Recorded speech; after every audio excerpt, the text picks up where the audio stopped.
The coffee cup shattered on marble floor, hot liquid spreading across expensive Italian tile like blood at a crime scene.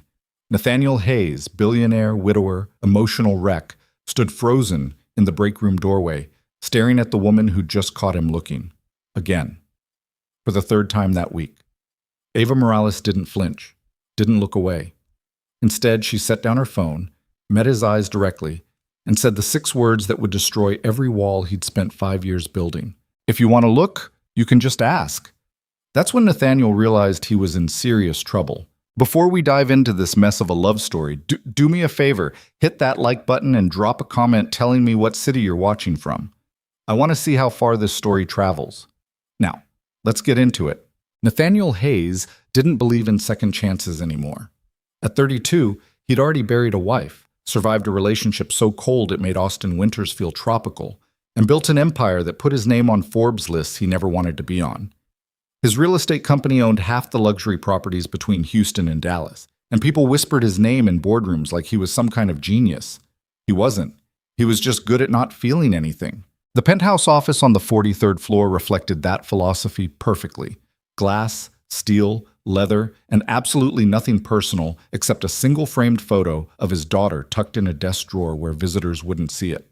Nathaniel had learned early that showing vulnerability in business was like bleeding in shark-infested water. His assistant, Margaret, 60 years old, ruthlessly efficient, and the only person who'd survived working for him longer than 18 months, knocked twice before entering. The temp agency sent someone for the administrative contract, she said, tablet already pulled up with the file. Ava Morales, 30 years old, relocated from Seattle 3 weeks ago. References check out, but honestly, they're thin. She's been jumping between contract work for the past 2 years. Nathaniel didn't look up from the acquisition report he was reviewing. Can she use Excel without calling IT every 15 minutes? Her skills assessment was perfect. Then why are we having this conversation? Margaret adjusted her glasses, which meant she was about to say something he wouldn't like. Because she doesn't fit the usual profile. No degree from a prestigious university, no connections, no family money. She's been living in a studio apartment in Riverside that costs $600 a month. So she's broke and desperate. Nathaniel signed the report without reading the last 3 pages. Perfect. Desperate people work harder and complain less. Send her up tomorrow at 8. Margaret didn't move. Nathaniel finally looked up. What? Nothing. But her expression said everything. That look that meant you're being an asshole again, and one day you'll regret it. He ignored it. He'd gotten good at that too. Ava Morales showed up at 7:45 the next morning, wearing a blazer that had been professionally cleaned so many times the fabric looked tired, carrying a coffee that definitely wasn't from the artisan place in the lobby, and holding herself like someone who'd been underestimated her entire life and learned to expect it. Nathaniel noticed all of this in the 3 seconds it took her to walk from the elevator to Margaret's desk. He noticed other things too, the way she didn't smile automatically when Margaret greeted her. The way her eyes went straight to the cityscape outside the windows, like she was cataloging escape routes. The way she set her cheap coffee down carefully, precisely, like someone who couldn't afford to replace things if they broke. And he noticed, though he'd deny it if anyone asked, that she was beautiful in a way that had nothing to do with the polished, salon-perfect women who usually orbited his world. No designer clothes, no practiced charm, just dark eyes that looked like they'd seen enough bullshit to fill a library, and a mouth that seemed physically incapable of fake smiling. "Mr. Hayes will see you now," Margaret said, and Nathaniel realized he'd been staring through his office glass like a creep. He turned back to his computer screen, pulling up emails he'd already read. The knock on his door was quiet but firm. "Come in." Ava entered his office the way someone might enter a courtroom, aware that everything she said would be used against her, but refusing to apologize for existing anyway. She didn't gawk at the view or the furniture or the original Rothko on the wall that cost more than most people's houses. She just stood there, waiting.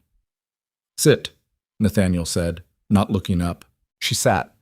He let the silence stretch, a technique he'd perfected over years of negotiating with people who talked too much when they got nervous.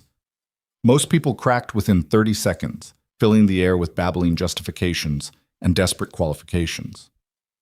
Ava said nothing. After 45 seconds, Nathaniel was counting. He finally looked up. She was watching him with an expression that wasn't quite amusement, but wasn't far from it. Like she recognized the power play and found it mildly entertaining, but ultimately predictable. Your resume has gaps, he said. Yes. Want to explain them? Not particularly. Nathaniel leaned back in his chair.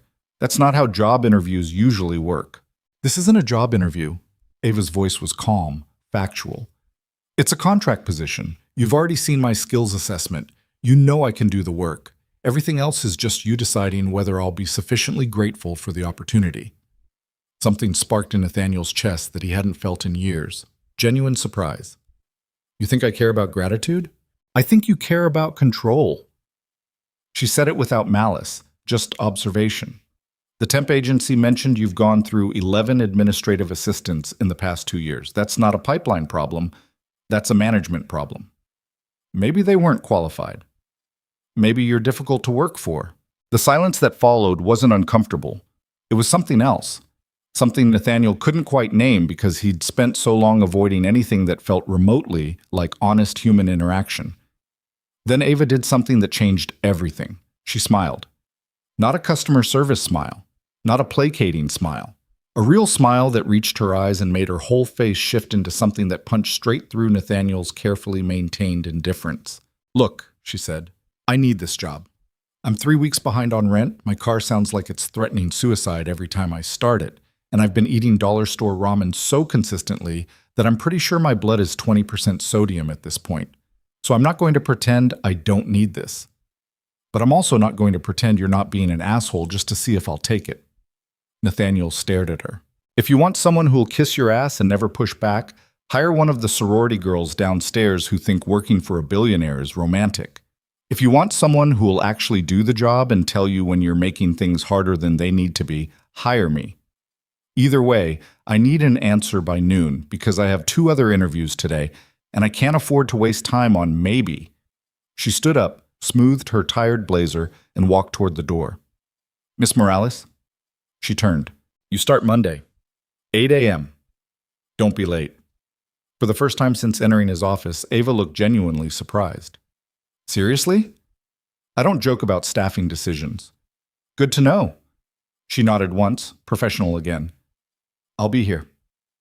After she left, Nathaniel sat in his office for 10 full minutes, staring at the space where she'd been standing, trying to figure out what the hell just happened. Margaret appeared in his doorway, wearing an expression that was dangerously close to smug.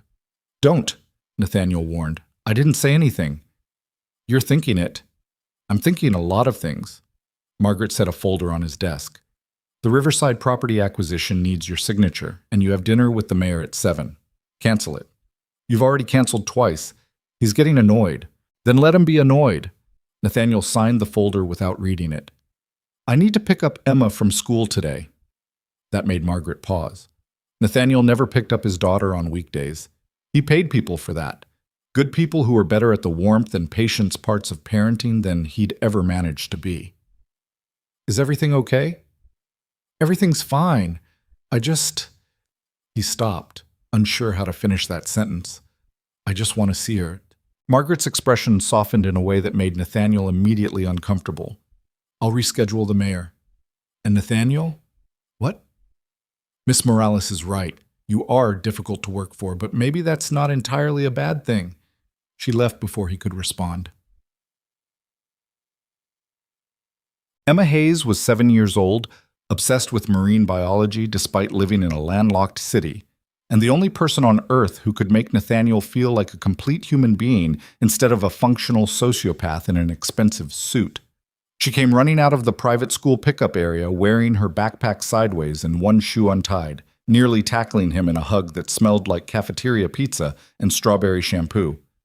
Dad, what are you doing here? Where's Maria? Maria was the nanny.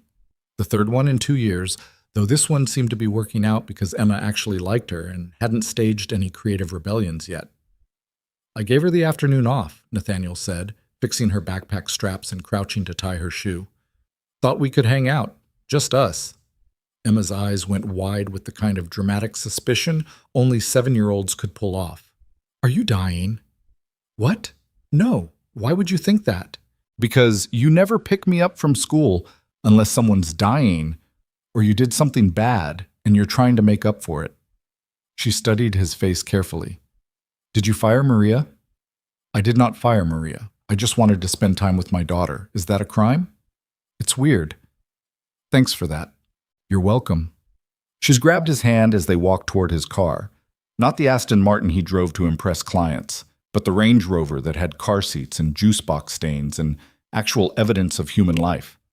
Can we get ice cream? It's 4 o'clock. That's not a no.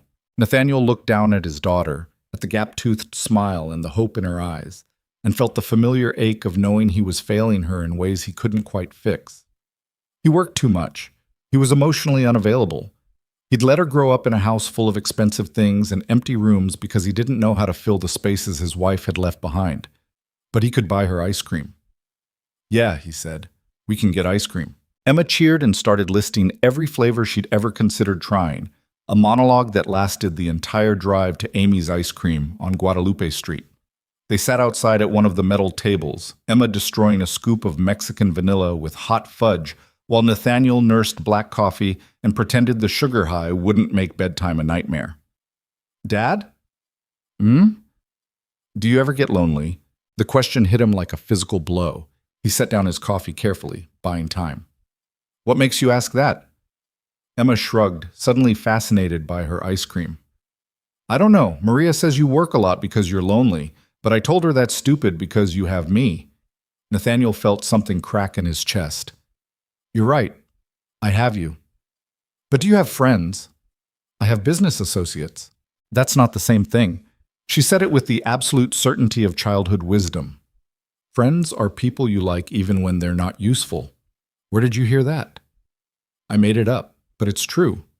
She looked up at him, chocolate on her chin, and asked the question that destroyed him. Don't you want someone to like you even when you're not useful? Nathaniel pulled a napkin from the dispenser and wiped her face, a gesture that gave him an excuse not to answer immediately. The truth was complicated, painful.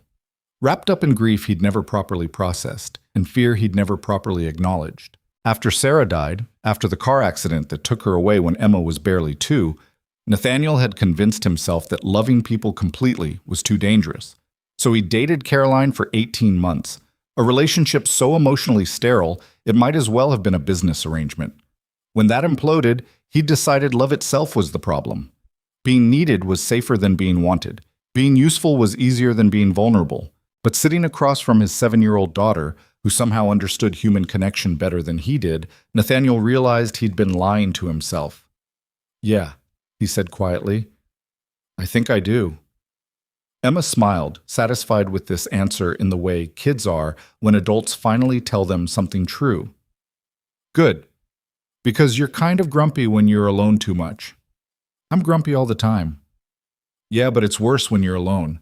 Maria says you need to get laid. Nathaniel choked on his coffee. She said, what?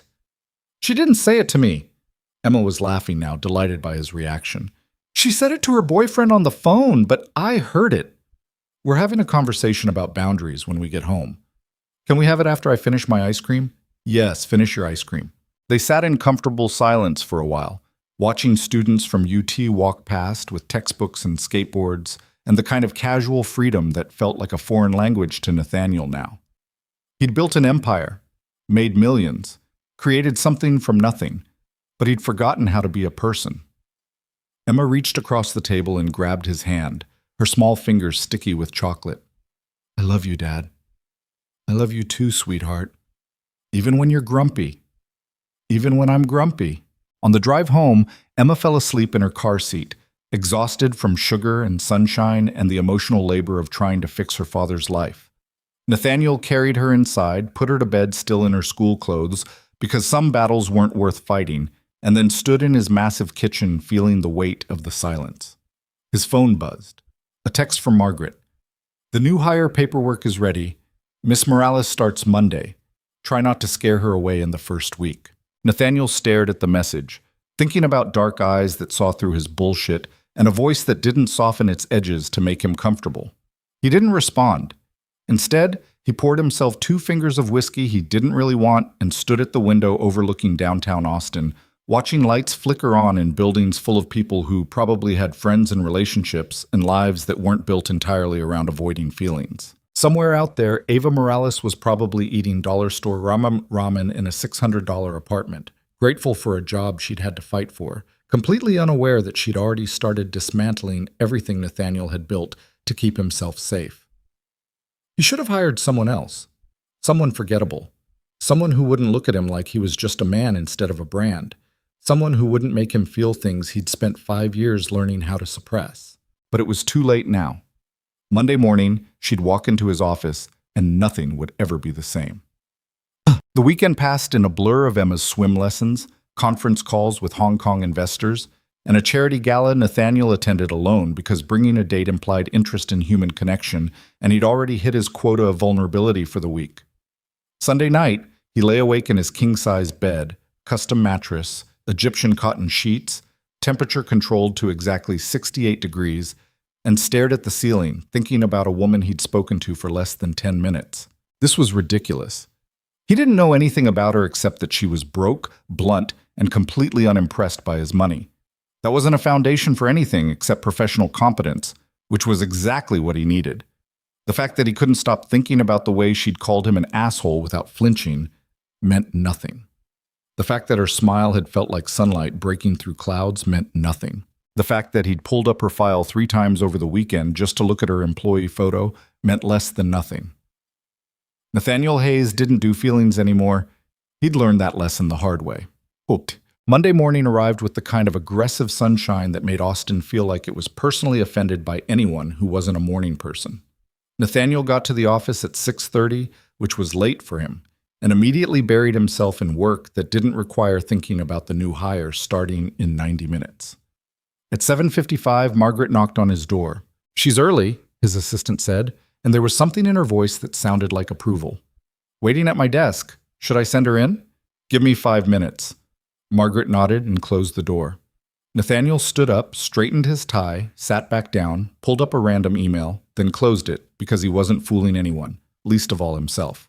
At exactly 8 a.m., Ava Morales walked into his office wearing the same tired blazer, carrying the same cheap coffee, and looking at him with the same unflinching directness that had derailed his entire weekend. "Good morning, Mr. Hayes." Her voice was professional, neutral, giving away absolutely nothing. Nathaniel gestured to the chair across from his desk. "Sit. We should go over expectations." She sat.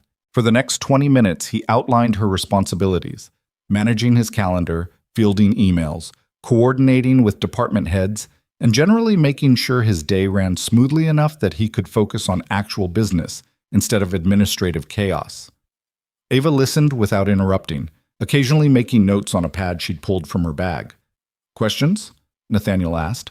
"Just one." She looked it up from her notes. "Do you actually want an assistant, or do you want someone to blame when things go wrong?" "Excuse me?" "It's a simple question. Margaret mentioned you've cycled through 11 people in 2 years. That's not normal turnover. So either you're hiring incompetent people, which seems unlikely given your company's success, or you're impossible to please. I need to know which one I'm dealing with." Nathaniel leaned back in his chair, studying her. "What if it's both? Then I'm wasting my time and should probably update my resume now." "You always this direct? You always this defensive?" The words hung between them like a challenge. Then Nathaniel did something he hadn't done in months. He laughed. Actually laughed. Not the polite chuckle he used in business meetings or the forced smile he gave at charity events, but a real, genuine laugh that surprised him as much as it seemed to surprise Ava. "I'm difficult to work for," he admitted. "I have high standards, I don't tolerate incompetence, and I forget that not everyone lives and breathes this company the way I do. But I'm not impossible, and I don't sabotage people who do good work." Ava nodded slowly. "Okay. I can work with that." "Just like that?" "Just like that." She stood up, smoothing her blazer. "Where's my desk?" "Outside my office. Margaret will show you the systems." He paused, then added, "And Miss Morales?" "Yes? Thank you for being honest." "You're welcome. And you can call me Ava.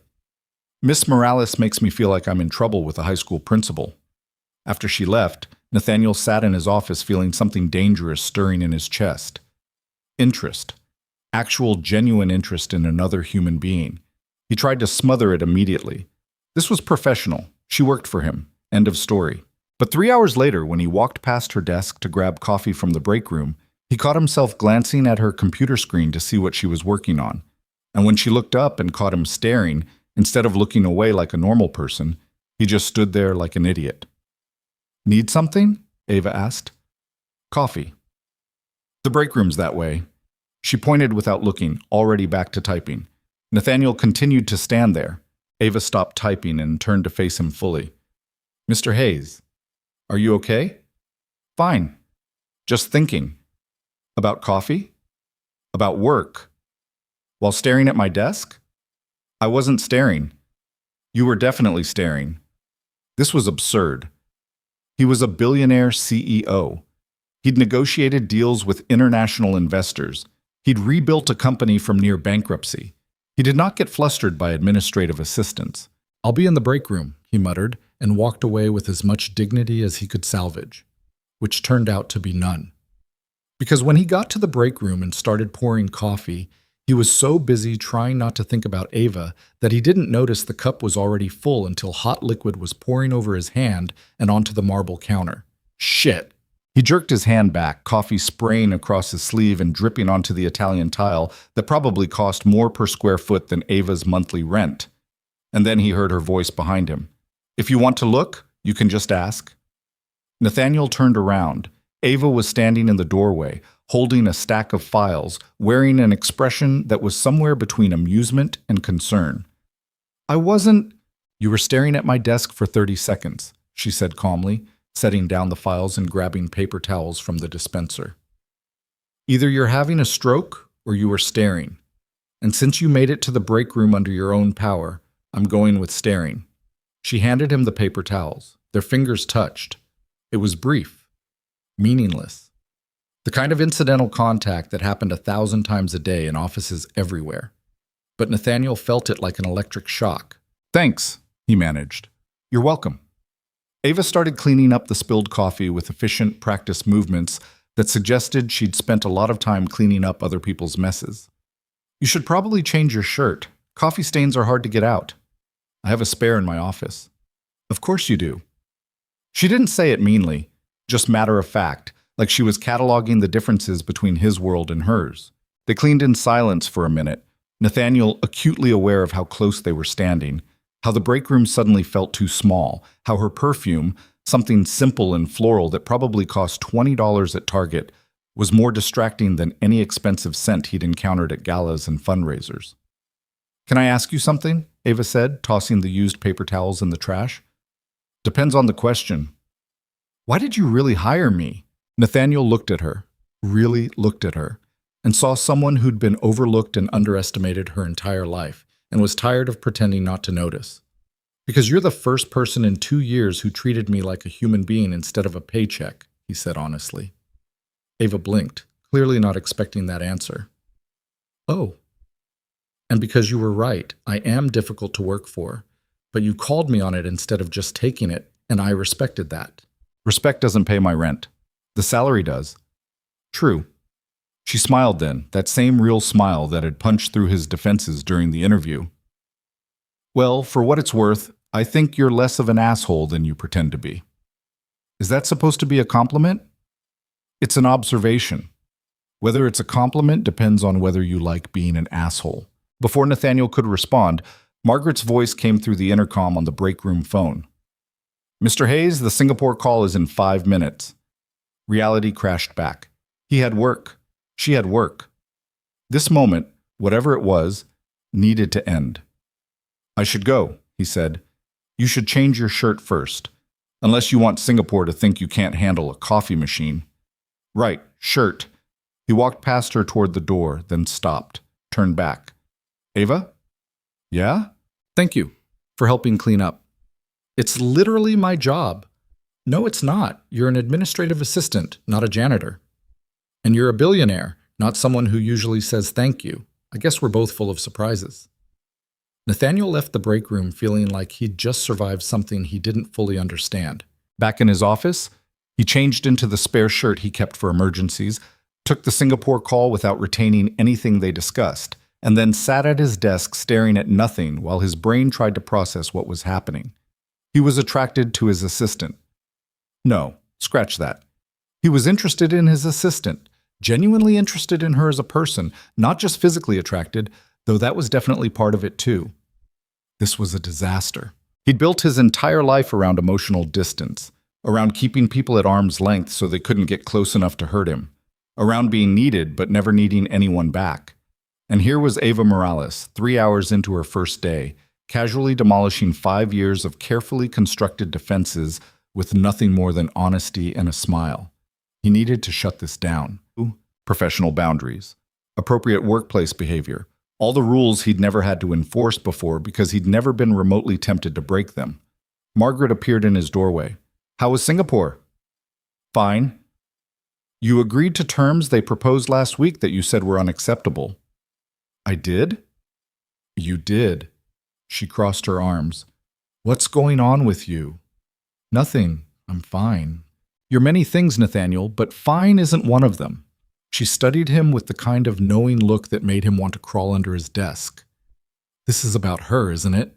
I don't know what you're talking about. Ava, the woman you've been staring at all morning, like she's a puzzle you can't solve. I haven't been staring. You spilled coffee all over yourself because you were too distracted to notice your cup was full. That's either staring or early onset dementia, and I'm betting on staring. Nathaniel ran his hand through his hair, a nervous gesture he'd broken himself of years ago. It doesn't matter. She works for me. Nothing's going to happen. I didn't say anything was going to happen. You were thinking it. I was thinking that you haven't looked at another human being with actual interest since before Caroline, and maybe that's not the worst thing in the world. Margaret, I know, professional boundaries, workplace ethics, all the rules you live by because living by rules is easier than living by feelings. She walked toward the door, then paused. But maybe ask yourself why you're so afraid of someone who makes you feel something. That might be worth examining. She left before he could argue. Nathaniel spent the rest of the day avoiding the outer office, taking calls from his desk, and generally acting like a coward. At 6 p.m., when most people had already left, he finally emerged to find Ava still at her desk, reviewing what looked like months of backlogged correspondence that his previous assistants had apparently been ignoring. You should go home, he said. She looked up, exhaustion evident in her eyes. I'm almost done. It's your first day. You don't need to prove anything. I'm not trying to prove anything. I'm trying to fix the organizational disaster I inherited. She gestured at her computer screen. Did you know you have 17 unanswered requests from journalists? Some of these are from February. I don't do interviews. You should probably tell them that instead of just ignoring them. That's what I hired you for. Ava smiled tiredly. Fair enough. I'll handle it tomorrow. She started shutting down her computer, and Nathaniel found himself not wanting her to leave, which was insane. He'd spent all day avoiding her. How was your first day? He asked. Overwhelming, confusing, slightly terrifying. She grabbed her bag, worn canvas held together with safety pins. But not bad. Margaret's nice, the office is beautiful, and my boss is only moderately difficult instead of catastrophically difficult, so that's a win. Moderate difficulty, I should put that on my business cards. You absolutely should. She stood up, slinging her bag over her shoulder. Same time tomorrow?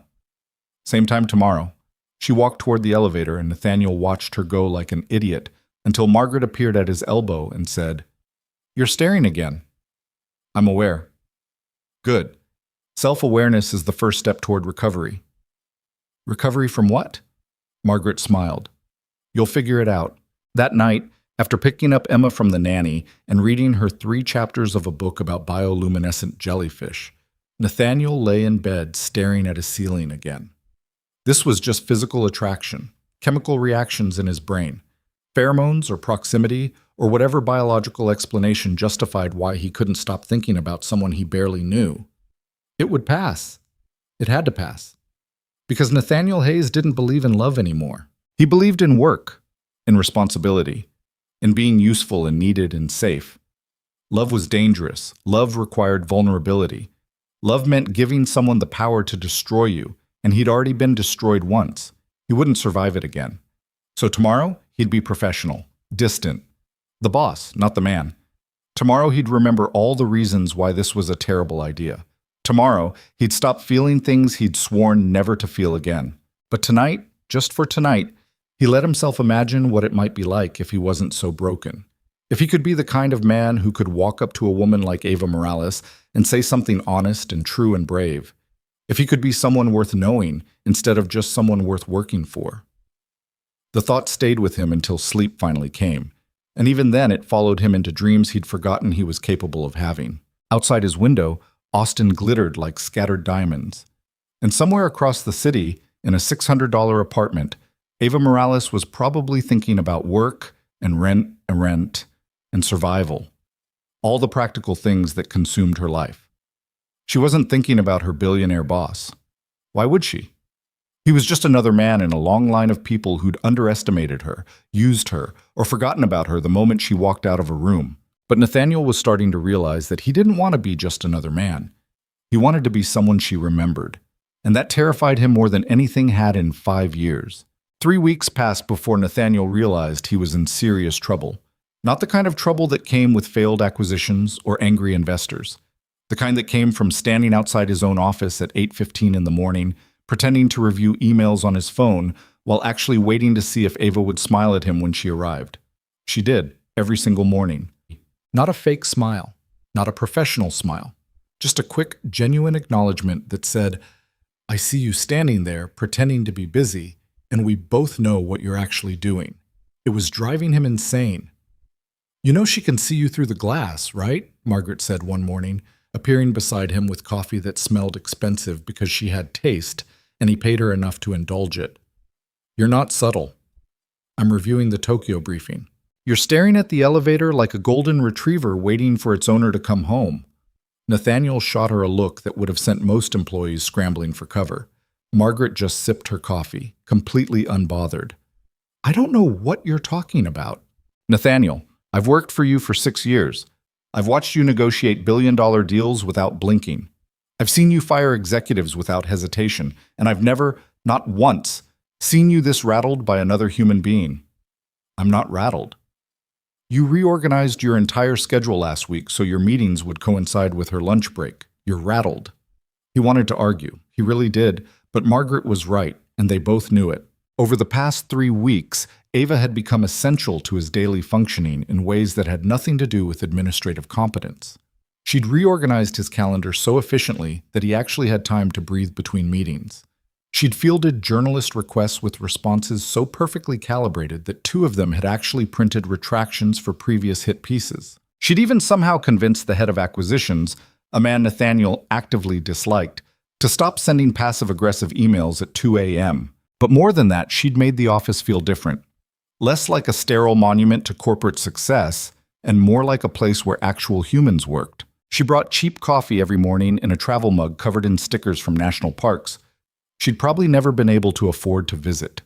She kept a small succulent on her desk that she'd bought from a gas station, talking to it like it was a person when she thought no one was listening. She hummed while she worked, nothing specific, just random melodies that suggested she was actually content instead of just professionally present. And she never, ever treated Nathaniel like he was special. "The Henderson contract is a mess," she told him last Tuesday, dropping a stack of papers on his desk without ceremony. "Your lawyers wrote it like they were being paid by the word. I highlighted the sections that actually matter." "I don't pay lawyers to be concise," Nathaniel had replied. "I pay them to be thorough. You pay them to make you feel like you're getting your money's worth. There's a difference." She tapped the highlighted sections. "Read these. Ignore the rest. You'll save yourself 3 hours." She'd been right. The contract took 45 minutes instead of 3 hours. And Nathaniel had found himself simultaneously grateful and annoyed that she was better at cutting through bullshit than he was. Now, standing outside his office pretending not to wait for her, he checked his watch. 8:17. She was usually here by 8:15.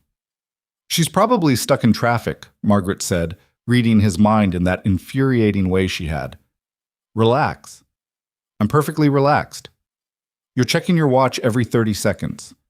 I have a conference call at 8:30. You have a problem." Margaret headed toward her own desk. "And for the record, I like her. Don't screw this up by being weird about it. Before Nathaniel could respond, the elevator doors opened and Ava stepped out, looking harried in a way he'd never seen before. Her blazer was wrinkled, her hair was falling out of its usual neat bun, and she was carrying her coffee mug in one hand and what looked like a car manual in the other. "Morning," she said, breezing past him toward her desk. "Sorry I'm late.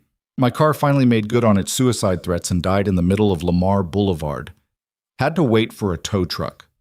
Nathaniel followed her. "Are you okay?" "Fine. Just annoyed." She dropped the car manual on her desk with a thud that suggested violence. "That's the third time this month. I think it's staging a rebellion against poverty. Do you need a ride home tonight?" The words were out before he could stop them. Ava looked up, surprised. "What?" "A ride. Home, if your car's in the shop." He was already regretting this. "I could arrange something. A car service." "I can take the bus." "The bus takes 2 hours from here to Riverside. And a car service costs money I don't have. I'm offering to pay for it." Ava set down her coffee very carefully, studying him with an expression he couldn't quite read. "Why?" "Because you work for me and you're having car trouble." "So this is a business expense?" "Sure, yes, business expense." "Nathaniel." She said his name quietly, dropping the formal Mr. Hayes she usually used in the office. "I appreciate the offer, I really do, but I can't accept favors from my boss. It gets complicated. It's just a ride." "Nothing's ever just anything with powerful people." She said it without malice, just weary experience. "Trust me, I've learned that the hard way." Before Nathaniel could argue or figure out what the hell he was even arguing for, Margaret appeared with a file folder, and a knowing look that made him want to disappear. "The morning briefing is ready," his assistant said, handing Ava the folder instead of him. "And Nathaniel, you have that conference call in 10 minutes. Might want to prepare instead of hovering." It wasn't a suggestion. Nathaniel retreated to his office, feeling like he'd just failed a test he hadn't known he was taking. Through his glass wall, he could see Ava settling into her morning routine, checking emails, returning calls, existing in his space like she belonged there. Which she did, professionally. But Nathaniel was starting to realize that professional was the last thing he wanted from her. The conference call with London investors was a disaster because he couldn't focus. They asked about projected earnings, and he answered questions about market expansion. They wanted clarification on timeline, and he gave them information about staffing. By the time it ended, his CFO was sending concerned emails, and Nathaniel was contemplating whether early-onset dementia was a realistic concern for 32-year-olds. At 11 a.m., Ava knocked on his door. "Come in." She entered carrying a salad in a plastic container that looked homemade, setting it on his desk without asking permission. "What's this?" "Lunch. You haven't eaten yet today." "How do you know that?" "Because I've been working for you for 3 weeks, and you never eat lunch. You drink coffee until 2 p.m. and then wonder why you're irritable." She pushed the container closer. "Eat." Nathaniel stared at the salad like it was a foreign object. "I don't eat salad." "You do now. There's chicken in it. And real bacon, not that fake turkey stuff. Consider it administrative efficiency. You'll think better on actual food. This isn't in your job description. Neither is listening to you butcher conference calls because you're too distracted to function. But here we are." She crossed her arms, waiting. "You listened to my call? The whole office listened to your call. You left your speaker on." Ava's expression softened slightly. "Look, I'm not trying to mother you. I just noticed you have terrible self-care habits and figured someone should mention it before you pass out from caffeine overdose." Nathaniel picked up the fork she'd included, looking at the salad that had clearly been prepared at home because Ava couldn't afford to buy lunch out. She'd made this for him, brought food from her own kitchen to make sure he ate. Something in his chest cracked open. "Thank you," he said quietly. "You're welcome. Now eat before it gets warm. Warm salad is depressing." After she left, Nathaniel ate every bite, and it was the best meal he'd had in weeks. That afternoon, he called his head of HR. "I need you to add a transportation stipend to Ava Morales' compensation package," he said without preamble. "That's not standard for administrative positions." "I don't care. Make it happen." "May I ask why?" "No." He hung up before she could argue. 2 hours later, Margaret appeared in his doorway looking concerned. HR just called me. Did you really authorize a $500 monthly transportation stipend for Ava? Yes. Nathaniel, you can't just throw money at people because you're attracted to them. This isn't about attraction. Her car died. She needs reliable transportation to do her job. Her car died this morning and you approved the stipend 10 minutes ago. You didn't even give yourself time to pretend this was a rational business decision. Margaret closed his office door, which meant she was about to say something he wouldn't like. I know you mean well, but this is going to make her uncomfortable. Why? Because accepting money from your boss, even legitimate compensation, creates a power imbalance. She already turns down your offers to help because she doesn't want to owe you anything. This is just a bigger version of the same problem. Nathaniel leaned back in his chair, frustrated because Margaret was right, and he hated it. So what am I supposed to do? Let her take the bus for 2 hours each way? Yes, until she decides to accept help on her own terms. Margaret's voice gentled. I know you want to fix things for people. That's what you do. You see a problem and you solve it. But Ava isn't a problem to solve. She's a person who's been taking care of herself for a long time. Respect that. After Margaret left, Nathaniel called HR back and canceled the stipend. It felt wrong. But so did everything else lately. That evening, around 6:30 when most people had gone home, Nathaniel found Ava still at her desk, researching bus routes on her computer. You should have left an hour ago, he said. She didn't look up. So should you. I own the company. I'm allowed to work late. And I'm trying to figure out if taking the 17 bus to the 8 bus is faster than taking the 20 to the 15. She finally looked at him, exhaustion evident in her eyes. Public transportation is its own special hell. Nathaniel made a decision that was probably stupid but felt necessary. I'll drive you. Nathaniel, not as your boss. As someone who's leaving anyway and going in the same direction.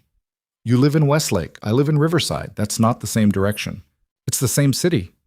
Ava studied him for a long moment, and Nathaniel could see her weighing options, calculating risks, trying to figure out if accepting help would cost her more than refusing it. Finally, she sighed.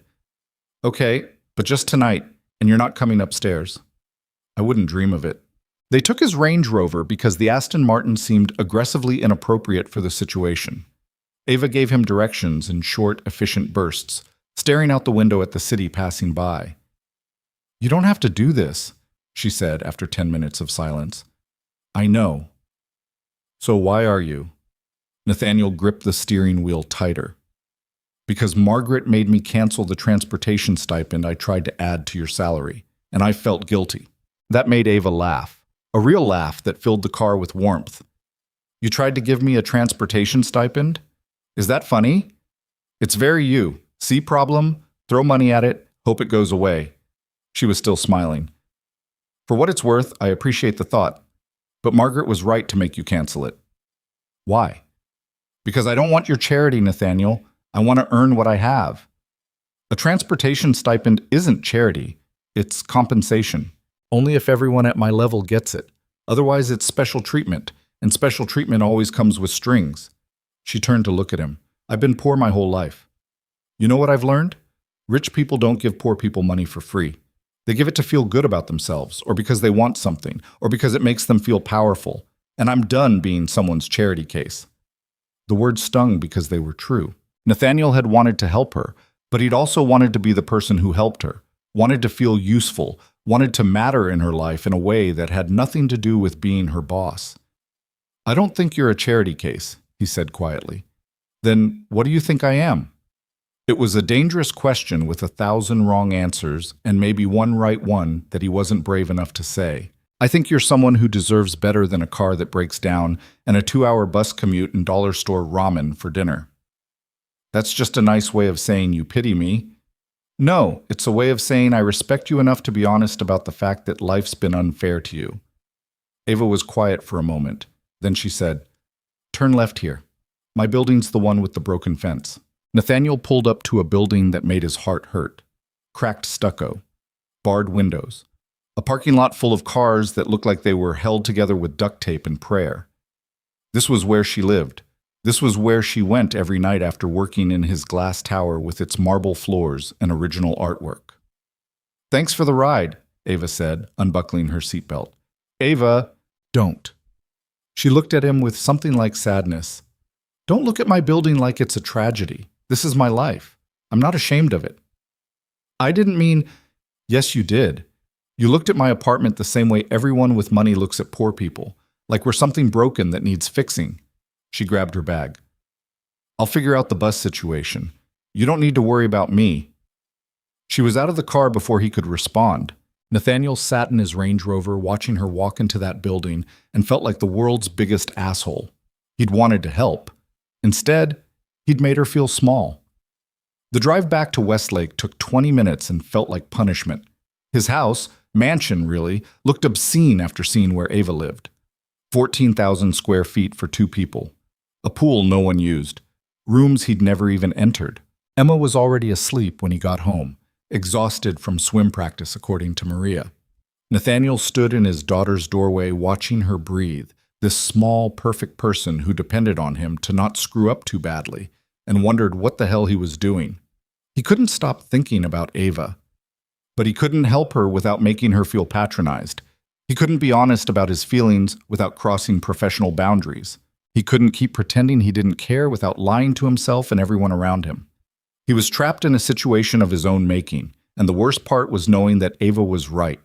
He'd looked at her building like it was a tragedy because he'd been taught his whole life that poverty was something shameful instead of just a circumstance people found themselves in through no fault of their own. The next morning, Nathaniel arrived at the office before 6 a.m., buried himself in work, and tried to pretend nothing had changed. Ava showed up at 8:15 looking tired but professional, and if she was bothered by last night's conversation, she didn't show it. "Morning," she said, dropping her bag at her desk. "Morning." That was it. No smile, no warmth, just professional acknowledgement. It stayed that way for 3 days. 3 days of polite distance and careful boundaries, and Nathaniel slowly realizing that he'd ruined something he hadn't even known he had. On the 4th day, Emma came to visit the office. It wasn't planned. Maria had a family emergency, and Emma's school had a half day, and Nathaniel's carefully constructed systems of delegation all failed simultaneously, leaving him with a 7-year-old in his corporate headquarters at 2 p.m. on a Wednesday. "This is so cool!" Emma spun in circles in his office, taking in the view and the furniture and the general excess of it all. "Do you work here every day?" "Every day." "That must be boring." "It's work. It's supposed to be boring." Emma stopped spinning to give him a look that suggested she thought he was being deliberately dense. "Work doesn't have to be boring. Maria says if you love what you do, it doesn't feel like work." Maria says a lot of things, and she's right about most of them. Emma wandered over to the window. "Can I meet your assistant? Margaret says she's nice." "When did you talk to Margaret?" "She called to make sure I was okay when I got here, because she's nice and you're paranoid." Before Nathaniel could argue, Emma had already opened his office door and marched directly to Ava's desk. "Hi, I'm Emma. Are you my dad's assistant?" Ava looked up from her computer, surprise shifting to warmth so naturally that Nathaniel felt something tighten in his chest. "I am. It's nice to meet you, Emma." "You're pretty. Are you single?" "Emma!" Nathaniel appeared at his office door, mortified. Ava was trying not to laugh. "That's a very direct question." "My dad says direct questions get direct answers, so are you?" "I am single, yes." "Good, because my dad's single too, and he's really lonely even though he pretends he's not." Nathaniel wanted the floor to open up and swallow him whole. "Emma, we talked about boundaries." "You talked about boundaries. I just nodded." Emma turned back to Ava, completely unbothered by her father's distress. "Do you like kids?" "I do, actually." "Do you like marine biology?" "I don't know much about it." "I could teach you. I know everything about bioluminescent jellyfish." Ava smiled, that real smile Nathaniel hadn't seen in 4 days. "I'd like that."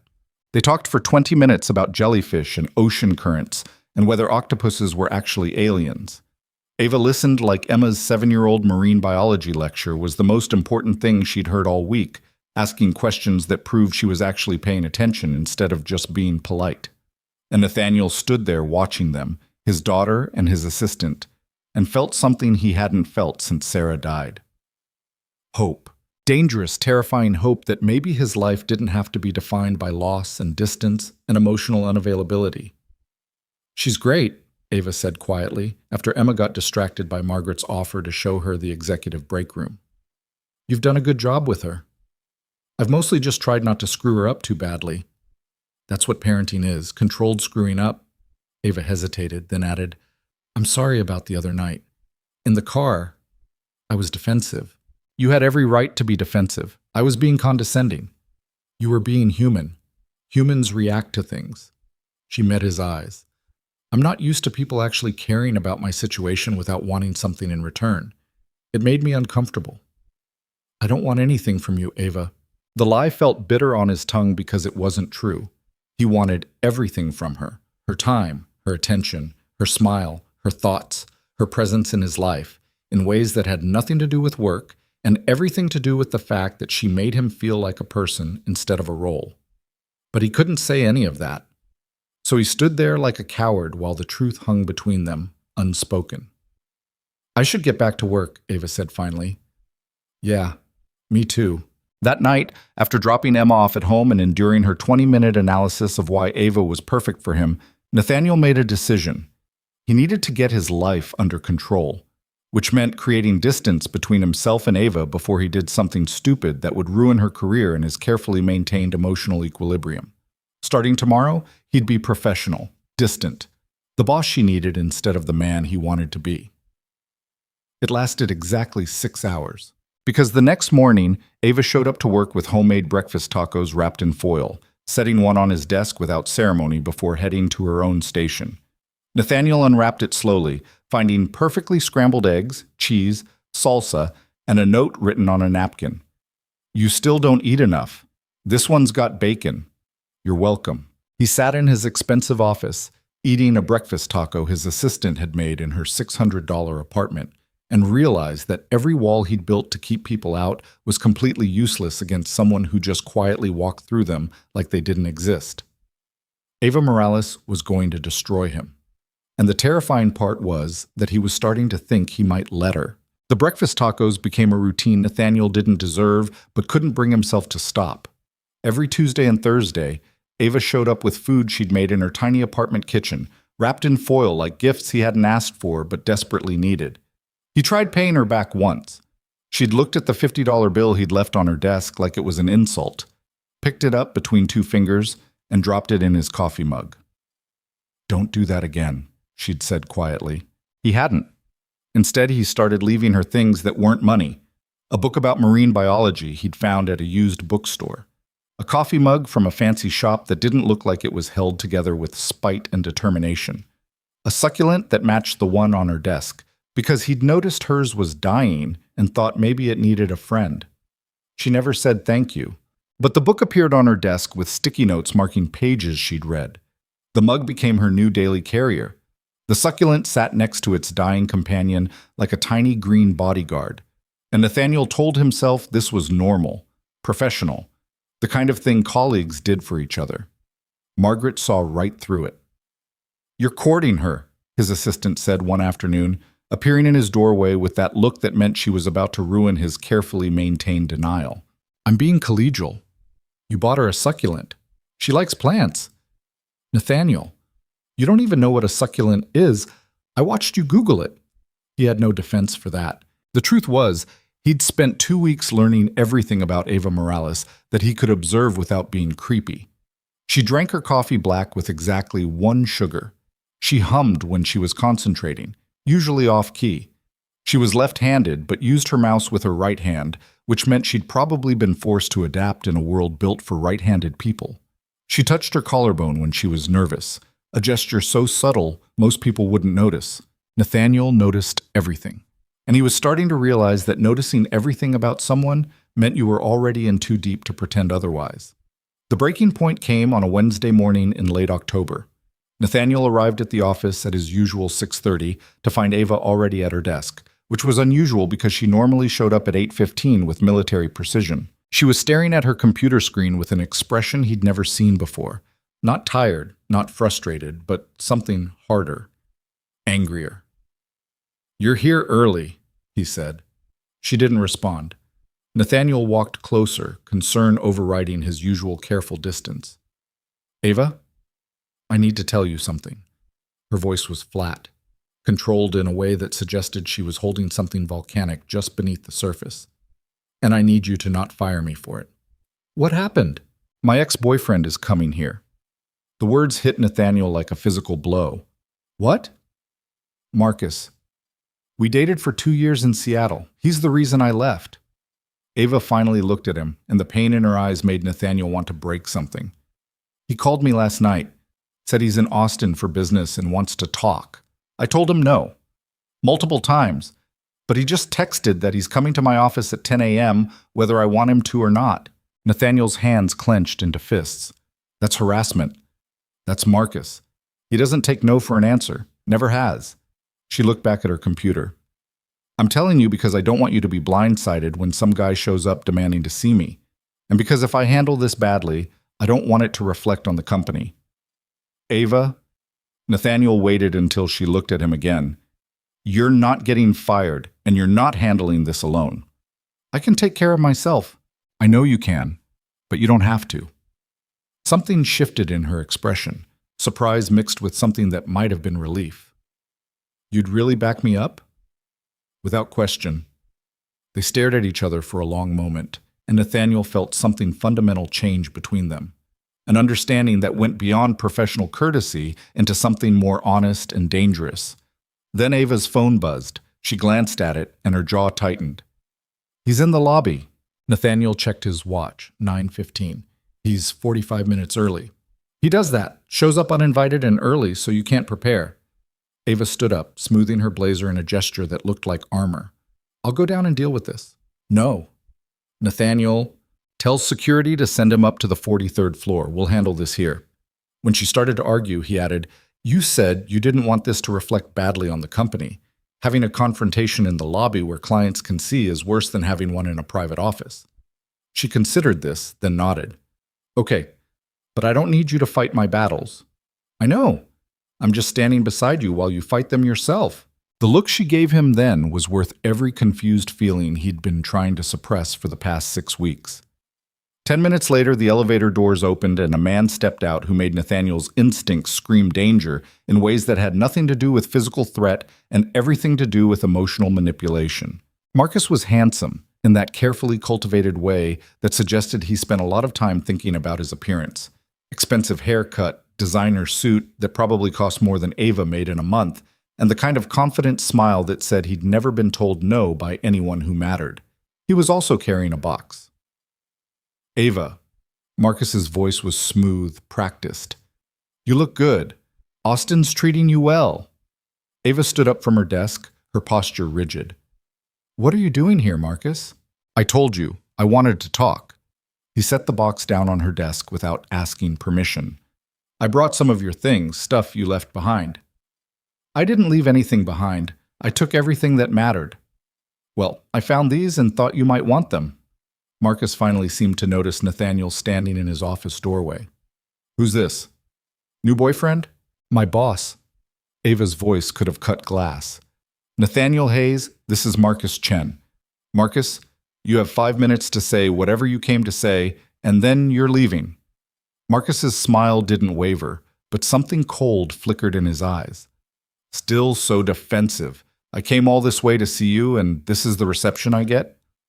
You came uninvited after I explicitly told you not to.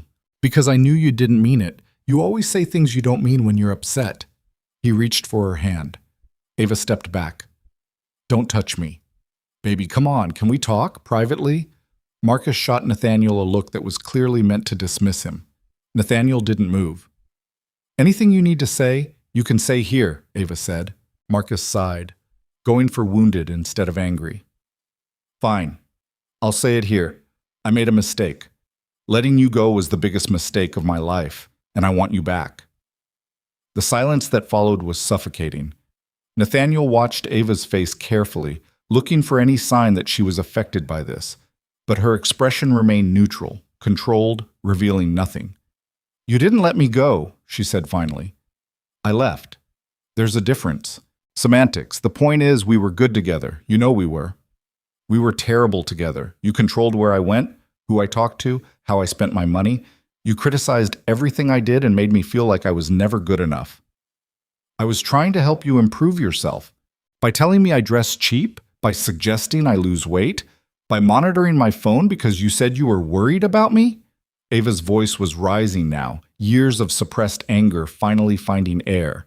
That's not help, Marcus. That's abuse. Marcus's mask slipped for just a second, showing something ugly underneath. Then it snapped back into place, smooth and reasonable. You're being dramatic. I cared about you. I still care about you. That's why I'm here. You're here because you can't handle the fact that I left, that I chose myself over you, that I'd rather be broken alone in a city where I don't know anyone than spend another second being diminished by you.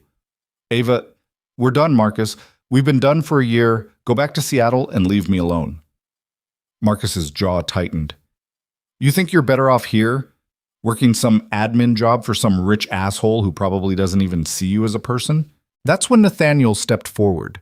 He didn't say anything, didn't threaten or posture, just moved to stand beside Ava, a silent statement that Marcus could interpret however he wanted. Marcus looked between them, and understanding dawned on his face. Oh, I see. You moved on fast. There's nothing to move on from, Ava said, but there was a tremor in her voice now, fatigue bleeding through the anger. Right, sure. Marcus picked up his box with exaggerated care. Well, when this doesn't work out, and it won't, because guys like him don't end up with girls like you, don't come crying to me. I wouldn't dream of it. Marcus headed toward the elevator, then turned back. You know what your problem is, Ava. You're so busy trying to prove you don't need anyone that you can't see when someone's actually trying to love you. The elevator doors closed on his smug face. The silence that followed felt like the aftermath of a bomb. Ava stood perfectly still for a long moment. Then she walked into the break room without a word. Nathaniel followed, ignoring Margaret's concerned look. He found Ava standing at the window, staring out at the Austin skyline with her arms wrapped around herself like she was trying to hold something together. Are you okay? He asked quietly. I'm fine. Ava, I said I'm fine. But her voice cracked on the word, betraying her. Nathaniel moved closer, careful not to crowd her. You don't have to be fine. That was humiliating, pathetic, a reminder that my taste in men is apparently garbage. She laughed bitterly. Take your pick. I was going to say hard. That was hard, and you handled it with more grace than most people could manage. Ava turned to look at him, and there were tears in her eyes that she was clearly refusing to let fall. You want to know the worst part? He's not entirely wrong. I do push people away. I do have walls, because every time I've let someone in, they've used it against me. Not everyone will. How do you know? Because I've been watching you for 6 weeks, and I've seen the way you take care of people without expecting anything back. The way you listen to Emma talk about jellyfish like it's the most important thing in the world. The way you made me breakfast tacos because you noticed I don't eat enough.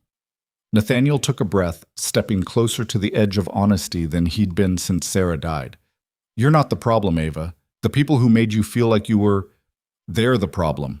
A tear escaped, sliding down her cheek. She wiped it away angrily. Why are you being so nice to me? Because you deserve nice. You don't know me well enough to know what I deserve. Then let me get to know you better. The words hung between them, heavy with implication. Ava stared at him, searching his face for something. Nathaniel, you're my boss. I know. And you're a billionaire with a daughter and a dead wife and probably 1,000 reasons why this is a terrible idea. I know that too. So why? Her voice broke. Why are you looking at me like that? Like what? Like I matter. Nathaniel's heart cracked open. Because you do matter. You've mattered since the day you walked into my office and called me an asshole. You've mattered every morning when you show up with cheap coffee and real smiles. You've mattered every single moment I've spent trying to convince myself I don't feel what I feel. And what do you feel? It was the most dangerous question she could have asked. Nathaniel could lie, retreat behind professionalism and appropriate boundaries and all the rules he'd built his life around. Or he could tell the truth. I feel like I've been walking around half alive for 5 years, and you woke up the parts of me I thought were dead, he said quietly. I feel like every wall I built to keep people out is completely useless against someone who just walks through them like they don't exist. I feel terrified and hopeful and completely out of control, and I haven't felt any of those things since before my wife died. Ava's breath hitched. Nathaniel, you don't have to say anything. I know this is complicated. I know I'm your boss and that creates a power imbalance, and that you probably think I'm just another rich guy who wants something from you. But I needed you to know that you matter, not because you work for me, because you're you. For a long moment, Ava just stared at him. Then she did something unexpected. She laughed, not a bitter laugh, not a sad laugh, a real laugh that filled the break room with something that felt dangerously close to joy. What? Nathaniel asked, confused. You? She shook her head, smiling through tears. You're standing here giving me this whole emotional confession, and you look absolutely terrified. I am terrified. Good. That makes two of us. She wiped her eyes again, composing herself. For the record, I've been trying not to have feelings for you since approximately week 2. It's been going terribly. Nathaniel's heart stopped. What? You heard me. I have feelings. For you. My billionaire boss who buys me books and succulents and looks at me like I'm something precious instead of something broken. She stepped closer, closing the distance between them. But I need you to understand something. I don't want to be rescued. I don't want to be fixed. I don't want to be anyone's project or charity case or emotional band-aid. I don't want any of those things either. Then what do you want? Nathaniel looked at her, really looked at her, taking in the tear-stained face and defensive posture and the courage it must have taken to admit she had feelings after everything Marcus had just put her through. I want to know what you're like when you're not at work, he said honestly. I want to hear about your life before Austin. I want to know why you left Seattle and what you're running from and what you're running toward. I want to take you to dinner somewhere that doesn't cost a month of your rent. I want to introduce you to Emma properly, not just in passing. He stopped, overwhelmed by how much he wanted. I want to see if this thing between us is real, or if I'm just projecting my loneliness onto the first person who's been kind to me in years. Ava was quiet for a moment. Then she said, Coffee. What? Take me to coffee. Not dinner. Coffee. She held up a hand before he could argue. If we're going to do this, whatever this is, we're doing it slowly. No grand gestures. No expensive restaurants. No throwing money at problems. Just coffee and conversation and figuring out if we actually like each other outside of this office. I already know I like you outside of this office. You think you do. But you've only seen work Ava. Professional Ava. The version of me that's trying to keep a job and not screw up her life more than it already is screwed up. She crossed her arms, but there was vulnerability in her eyes. What if real Ava is disappointing? What if I'm boring or damaged or too much work? What if you're not? What if I am? Nathaniel stepped closer, close enough to see the gold flecks in her brown eyes, close enough to smell her cheap floral perfume, close enough to touch her if he was brave enough. Then I'll deal with it, he said, because disappointing and boring and damaged still sounds better than the alternative. Which is? Never knowing what we could have been. Ava studied his face for a long moment. Then she nodded. Okay, coffee. Tomorrow. After work. Somewhere normal where billionaires don't usually go. I don't know where normal people get coffee. I'll show you. She smiled, and it transformed her entire face. And Nathaniel, thank you for standing beside me today, for not trying to take control or fight my battles or make me feel weak for needing support. Most powerful men don't know how to do that. I'm not most men. No, you're really not. They stood there in the break room, surrounded by cheap coffee makers and corporate motivational posters, and Nathaniel felt something shift in his chest, something that felt dangerously like hope, mixed with terror, mixed with the kind of wanting that couldn't be rationalized away. Margaret appeared in the doorway, took one look at them, and immediately retreated with a knowing smile. I should get back to work, Ava said, but she didn't move. Me too. Neither did Nathaniel. People are going to talk if we both disappear into the break room for 20 minutes. Let them talk. Easy for you to say. You own the company. I'm the admin who'll get labeled as sleeping her way to job security. The reminder of their power imbalance was sobering.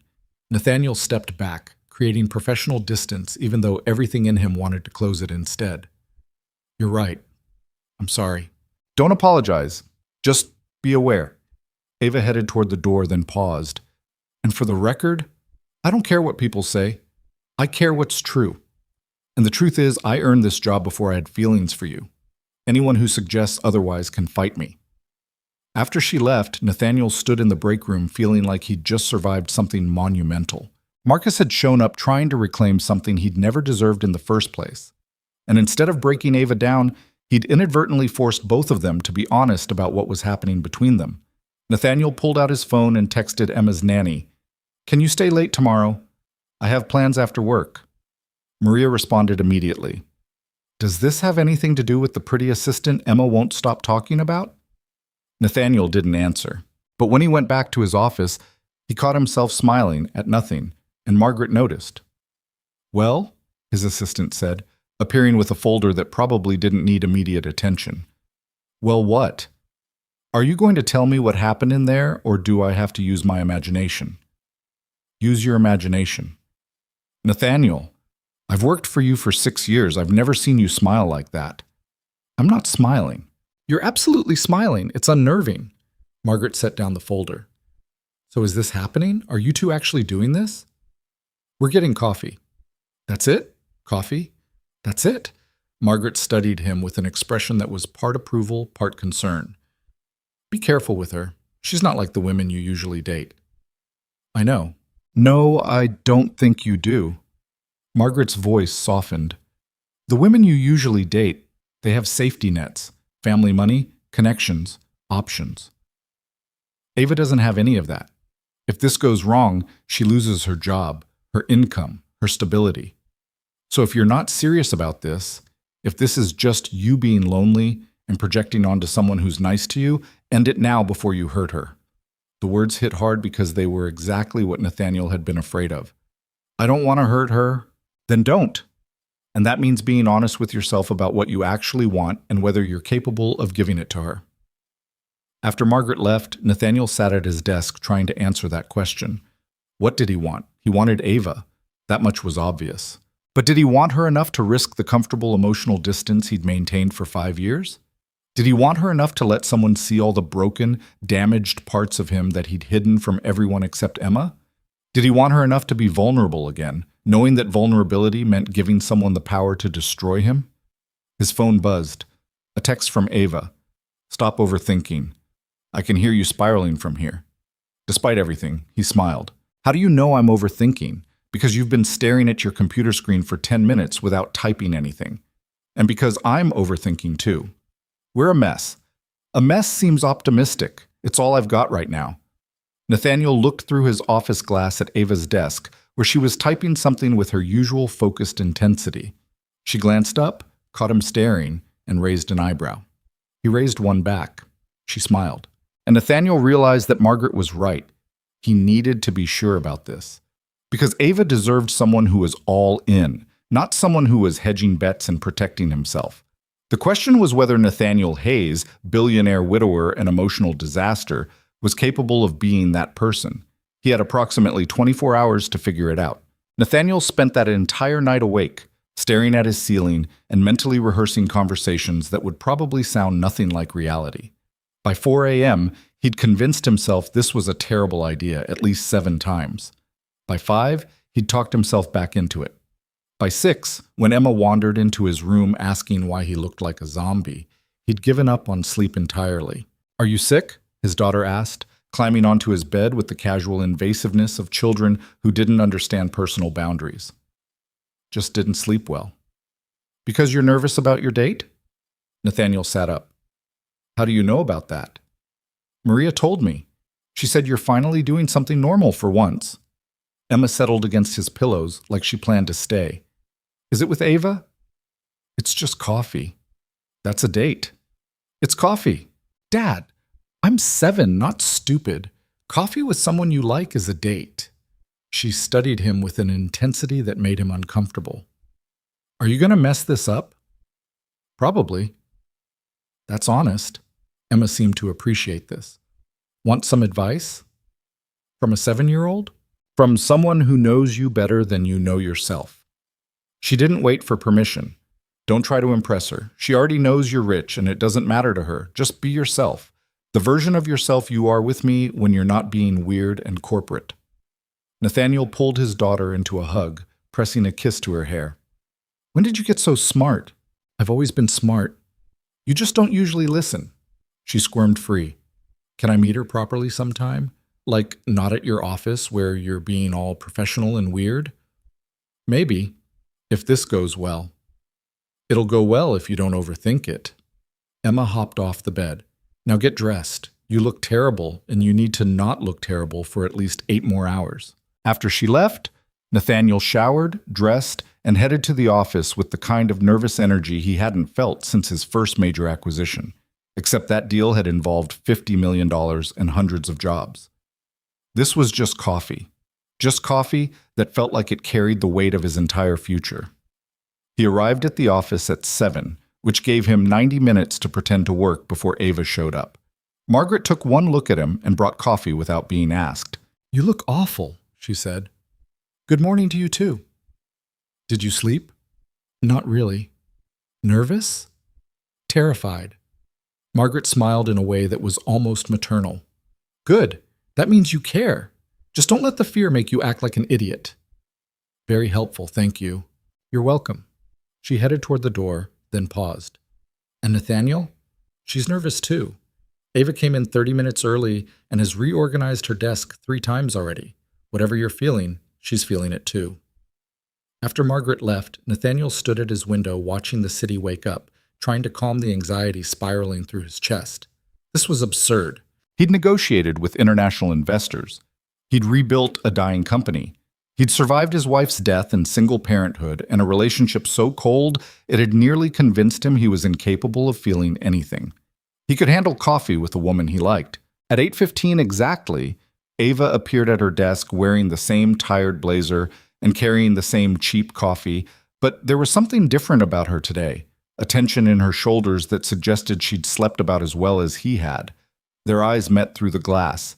She gave him a small, nervous smile. He returned it, and somehow that helped. The day crawled by with the speed of continental drift.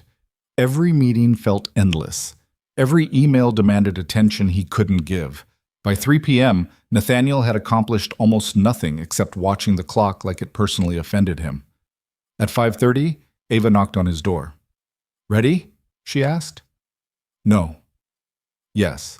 They took separate cars because showing up together seemed too presumptuous, meeting at a coffee shop on South Congress that Ava had chosen specifically because it was aggressively normal and not the kind of place billionaires usually go. She was right. The place was crowded with UT students, local artists, and people who looked like they'd never heard of Nathaniel Hayes and wouldn't care if they had. The furniture was mismatched. The art on the walls was clearly done by locals. The whole place smelled like coffee and something baking that made Nathaniel's stomach remind him he'd forgotten to eat lunch. Ava was already there when he arrived, sitting at a corner table with 2 cups of coffee. I got you black with 1 sugar, she said as he sat down. That's how you take it, right? How did you know that? I've been making your coffee for 6 weeks, Nathaniel. I pay attention. She wrapped her hands around her own cup. This is weird, right? This is definitely weird. Extremely weird. Okay, good. Not just me then. She took a breath. So, ground rules. No talking about work. No talking about money. And if either of us wants to bail, we can just say so without the other person getting weird about it. Fair enough. Nathaniel sipped his coffee, which was surprisingly good. So what do we talk about? I don't know. Normal people things? Ava laughed nervously. This is where I admit I'm terrible at dating. I haven't actually been on a real date in over a year. This is where I admit I haven't been on a date since my wife died, unless you count the 18 months with Caroline, which I don't because that was more like a mutual hostage situation. That bad?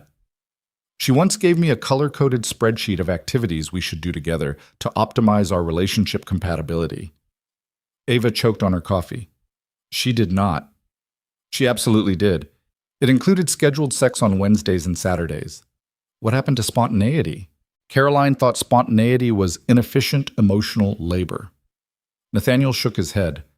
I stayed because I thought that's what responsible adults did. Turned out I was just avoiding feelings by dating someone who didn't require them. That's depressingly self-aware. I've had a lot of therapy. He studied her over his coffee cup.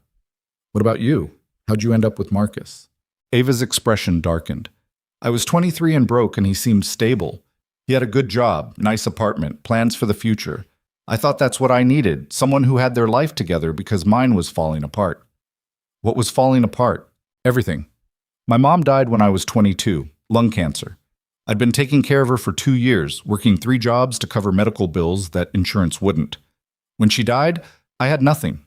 No family, no savings, just debt and grief, and this apartment in Seattle I couldn't afford. She stared into her coffee. Marcus showed up at the restaurant where I was waitressing. He was nice, attentive, said all the right things. By the time I realized he was controlling and manipulative, I was already isolated from the few friends I had left. How'd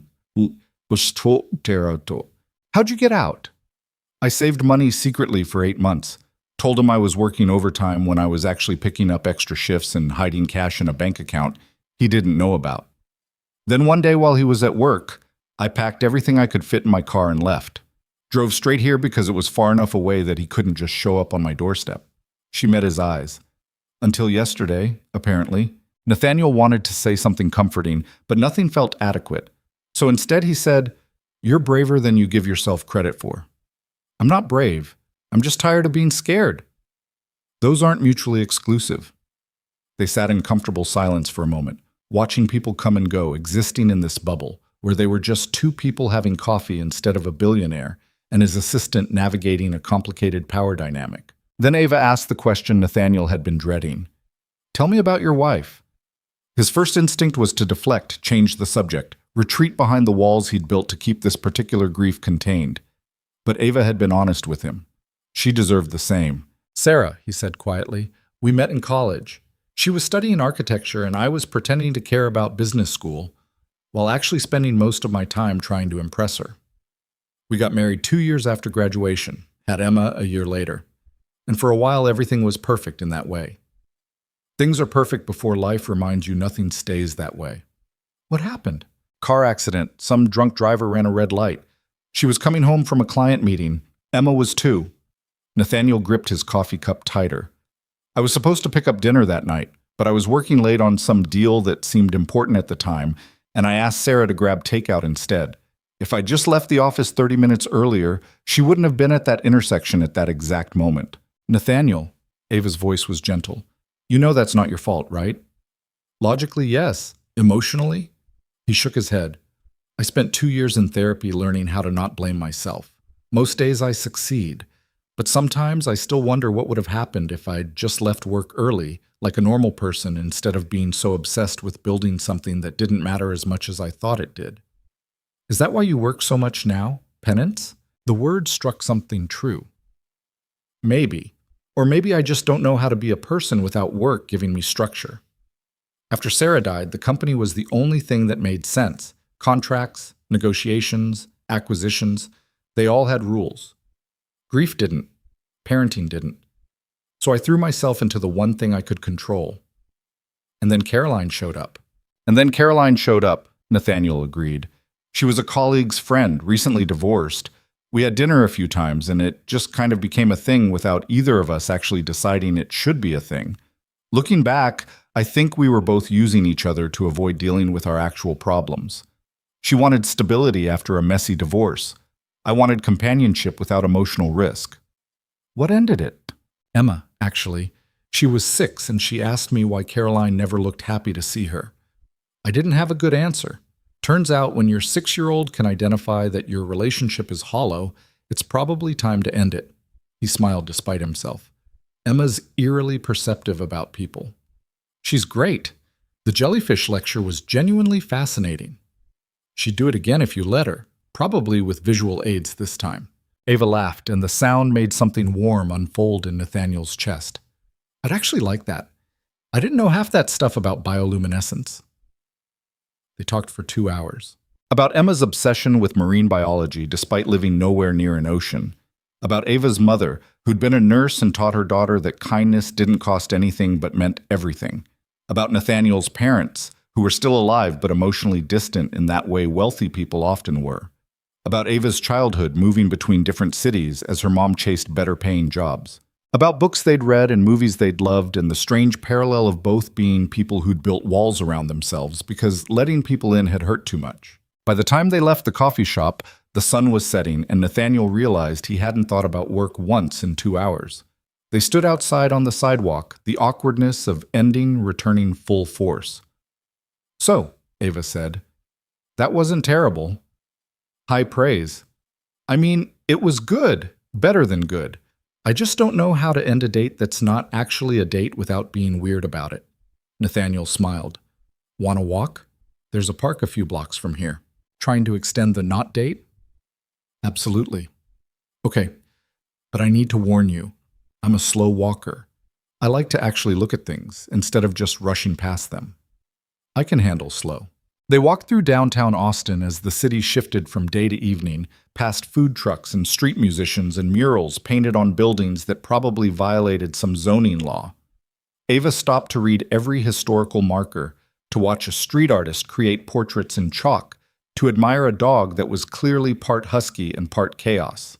And Nathaniel watched her experience the city like someone who'd never taken any of it for granted, who saw beauty in ordinary things because she'd spent so long with so little that ordinary felt extraordinary. They ended up at a small courtyard between two buildings, tucked away from the main street, where two olive trees grew impossibly from concrete and someone had installed a bench that looked like it had been stolen from a park and repurposed. Ava sat down with a sigh that suggested her feet hurt. "This is nice?" Nathaniel sat beside her, maintaining careful distance. "It is. Can I ask you something?" "Depends on the question." "What do you actually want from this?" Ava turned to face him. "From me. From us. Whatever this is." It was the second time she'd asked him a version of that question, and Nathaniel realized he still didn't have a good answer. Or rather, he had an answer that terrified him too much to say out loud. But she'd been honest with him about Marcus, about her mother, about every hard thing that had shaped her into the person sitting beside him. She deserved the same honesty. "I want to know what it's like to feel something again," he said quietly. "Real something. Not obligation or responsibility or the careful performance of appropriate emotions. I want to wake up excited to see you instead of dreading another day of going through motions. I want to introduce you to Emma, not as my assistant, but as someone who matters to me. I want to stop being so careful all the time, because being careful means being alone, and I'm tired of being alone." Ava's breath caught. "Nathaniel, I know it's complicated. I know I'm your boss, and that creates problems. I know you have every reason not to trust powerful men who say pretty things. I know I'm probably damaged in ways that therapy hasn't fixed, and I know I come with baggage that includes a 7-year-old and dead wife, and emotional unavailability I'm still working through." He turned to face her fully. "But I also know that you make me want to try, to be better, to risk being hurt again because the alternative is staying safe and empty and half alive." "Oh, ma'am." The silence that followed felt infinite. Then Ava said, "I'm tired of being careful too." "Yeah? Yeah?" She moved closer, closing some of the distance between them. "I'm tired of protecting myself from people who might hurt me by never letting anyone close enough to matter. I'm tired of pretending I don't have feelings because feelings make me vulnerable. I'm tired of working 3 times as hard as everyone else just to prove I deserve to exist in spaces people think I don't belong. You belong everywhere you choose to be." See, that's the thing. You say stuff like that and you mean it. You look at me like I'm not broken or damaged or too much work. You stand beside me when my ex shows up instead of trying to fix everything or taking over. You remember how I take my coffee and you buy me books about jellyfish and you make your daughter laugh even though you're terrified of screwing up as a parent. She touched his hand, just her fingers over his. You make me want to believe that maybe I could let someone in without it destroying me. Nathaniel turned his hand over, letting their fingers lace together. What if we destroy each other? What if we don't? That's not a great risk assessment. No, but it's honest. Ava squeezed his hand. I don't know what this is. I don't know if it's real or if we're both just lonely people projecting onto each other. I don't know how we navigate the whole boss-employee thing without one of us getting hurt or fired or both. I don't know anything except that I want to find out. That's terrifying. Absolutely terrifying. She smiled. Want to be terrified together? Nathaniel looked at her, really looked at her, taking in the tired blazer and cheap coffee stains and the courage it took to admit wanting something when wanting had cost her so much before. And he realized that Margaret was right. He needed to be all in or not at all. No hedging, no protecting himself, no careful distance, just the truth. "I'm falling for you," he said. "I have been since you walked into my office and refused to let me intimidate you. Every breakfast taco, every honest conversation, every moment you've made me feel like a person instead of a role. I've been falling, and I'm tired of pretending I'm not." Ava's eyes went wide. "Nathaniel, you don't have to say anything. I just needed you to know, because you asked what I want, and that's what I want. You, however that works, whatever that looks like. I want you." For a long moment, Ava just stared at him. Then she laughed, soft and disbelieving.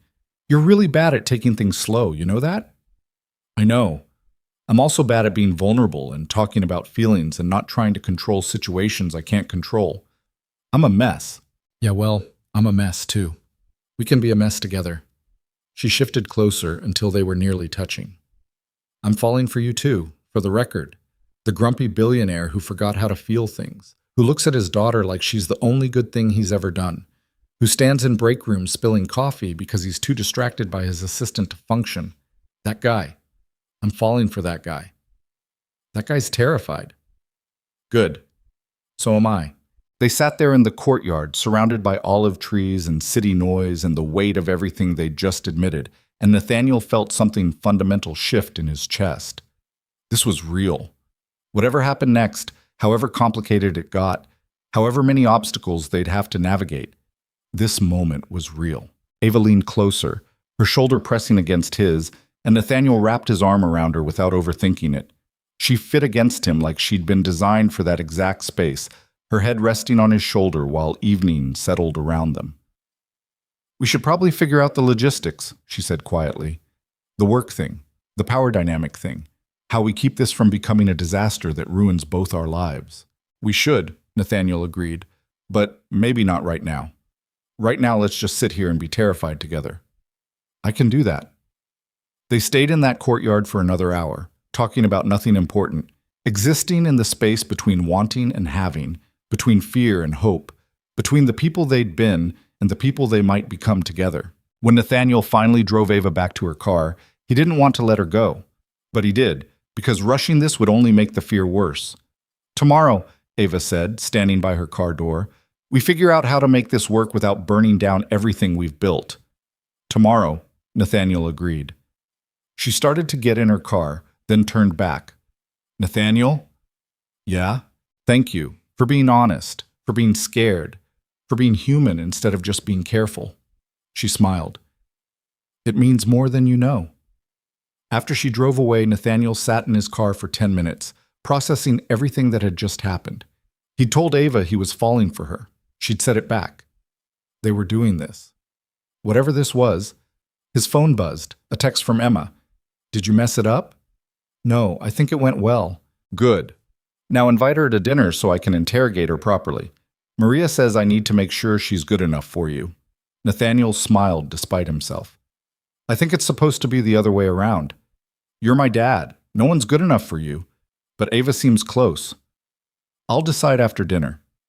He drove home feeling lighter than he had in 5 years, and when Emma ambushed him at the door demanding details, he gave them. Not everything, but enough.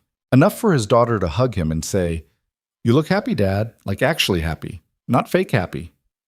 "I am happy. It's terrifying." "That's because happiness is risky, but risk is good sometimes." She said it with the absolute certainty of a 7-year-old who'd never had her heart broken. That night, Nathaniel lay in bed staring at his ceiling again, but this time instead of rehearsing conversations or cataloging fears, he just let himself feel hope, terror, excitement, vulnerability. All the things he'd spent 5 years avoiding because they made him human, and being human meant being breakable. But Ava was right. He was tired of being careful, tired of protecting himself from pain by refusing to feel anything at all, tired of existing instead of living. Tomorrow, they'd figure out logistics. Tomorrow, they'd navigate the complicated reality of dating someone who worked for him.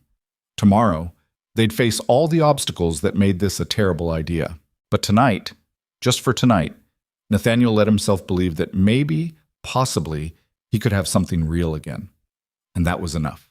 Tomorrow arrived with the kind of aggressive sunshine that made everything feel exposed. And Nathaniel woke up with the immediate panic of someone who'd made promises in the dark that now had to survive daylight. He'd told Ava he was falling for her. She'd set it back. Now they had to figure out how to make that work in a world that included HR policies, power dynamics, and the very real possibility that this could explode spectacularly and ruin both their lives. He got to the office early, which wasn't unusual.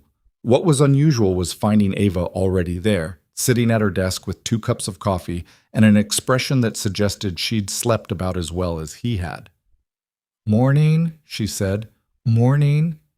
They stared at each other for a long moment, the weight of last night hanging between them. Then Ava laughed, breaking the tension. "This is so weird. Extremely weird. Want to have the logistics conversation now or pretend to work for a few hours first?" "Now. Let's just get it over with." Nathaniel gestured toward his office. They sat across from each other at his conference table, coffee between them like a buffer against whatever came next.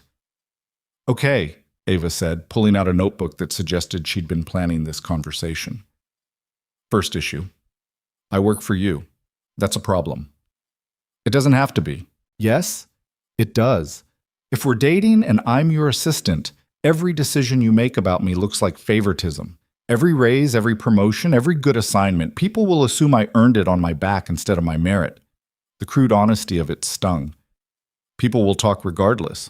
"True, but I'd rather they talk about something that isn't true than have legitimate grounds to question whether I deserve to be here." Ava tapped her pen against the notebook. "So option 1, I find a new job." "No." "Nathaniel, you're the best assistant I've had in 6 years. I'm not losing you because of this." "Then option 2, I transfer to a different department, same company, different reporting structure." Nathaniel considered this. "You'd be working for someone else. That's kind of the point. I don't like it." "You don't have to like it.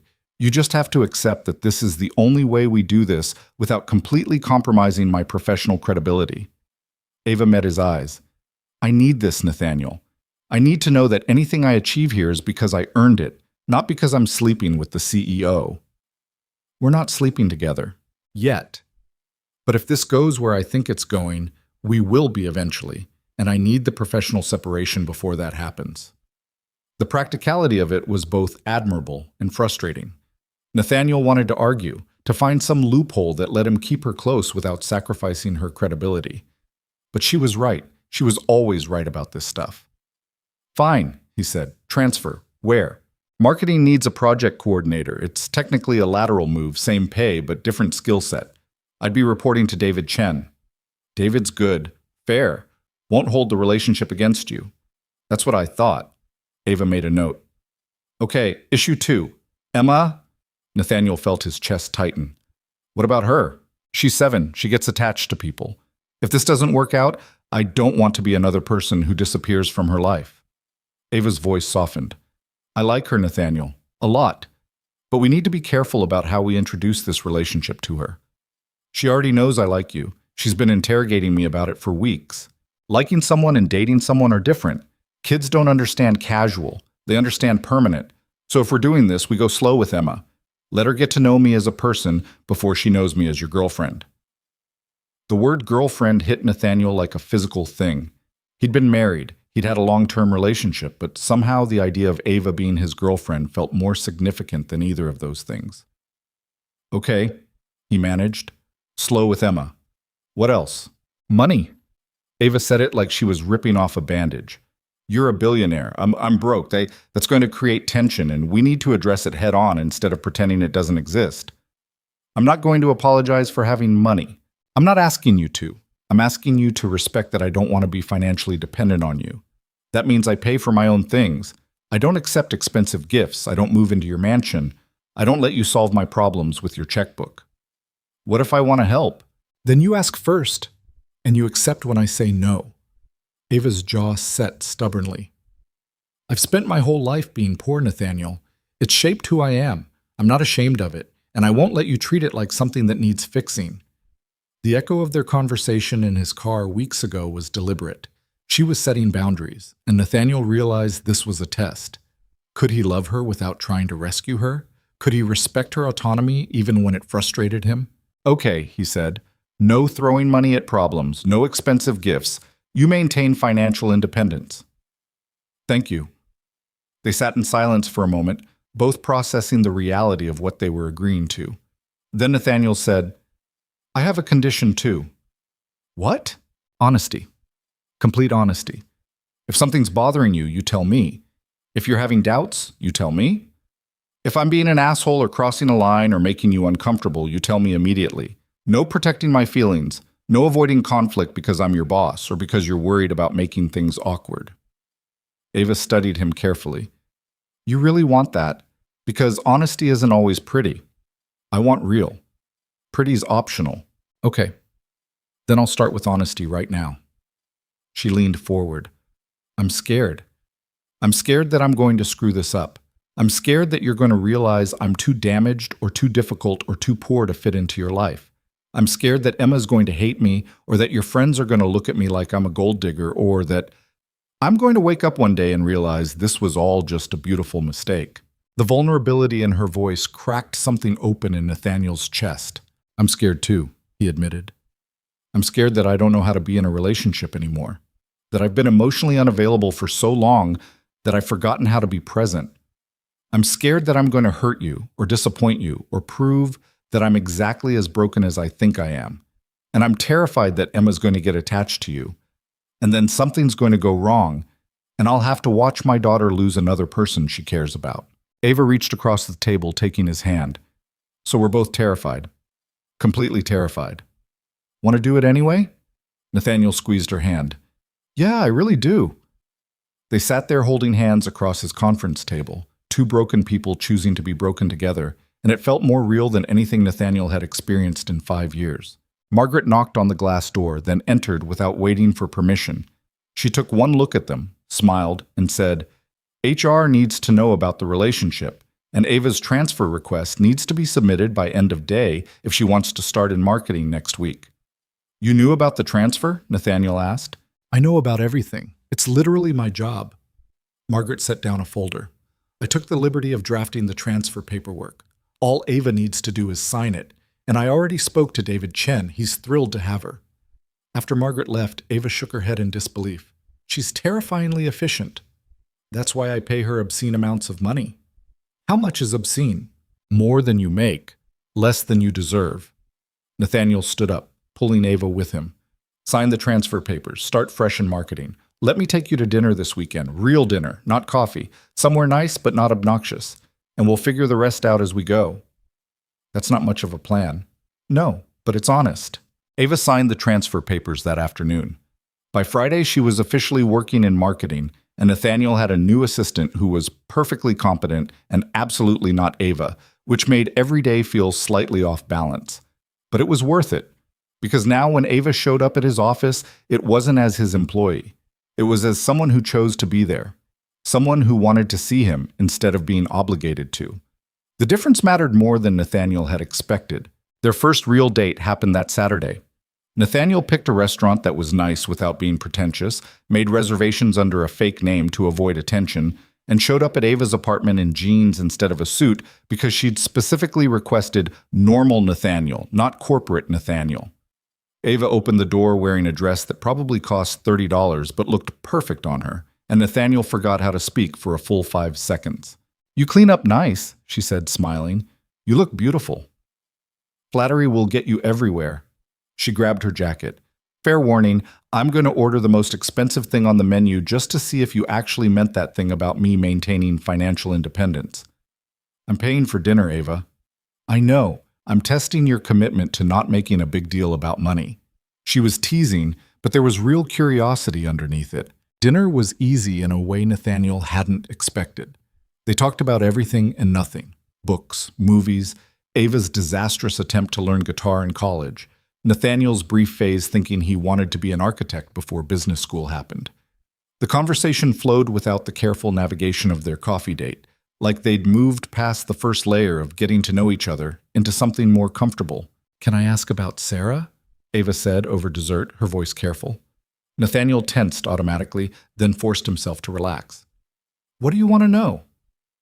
Whether it bothers you that I'm asking, whether you need me to not mention her, whether Emma talks about her. Ava set down her fork. I don't want to be competing with a ghost, but I also don't want to pretend she didn't exist. The honesty was jarring and necessary.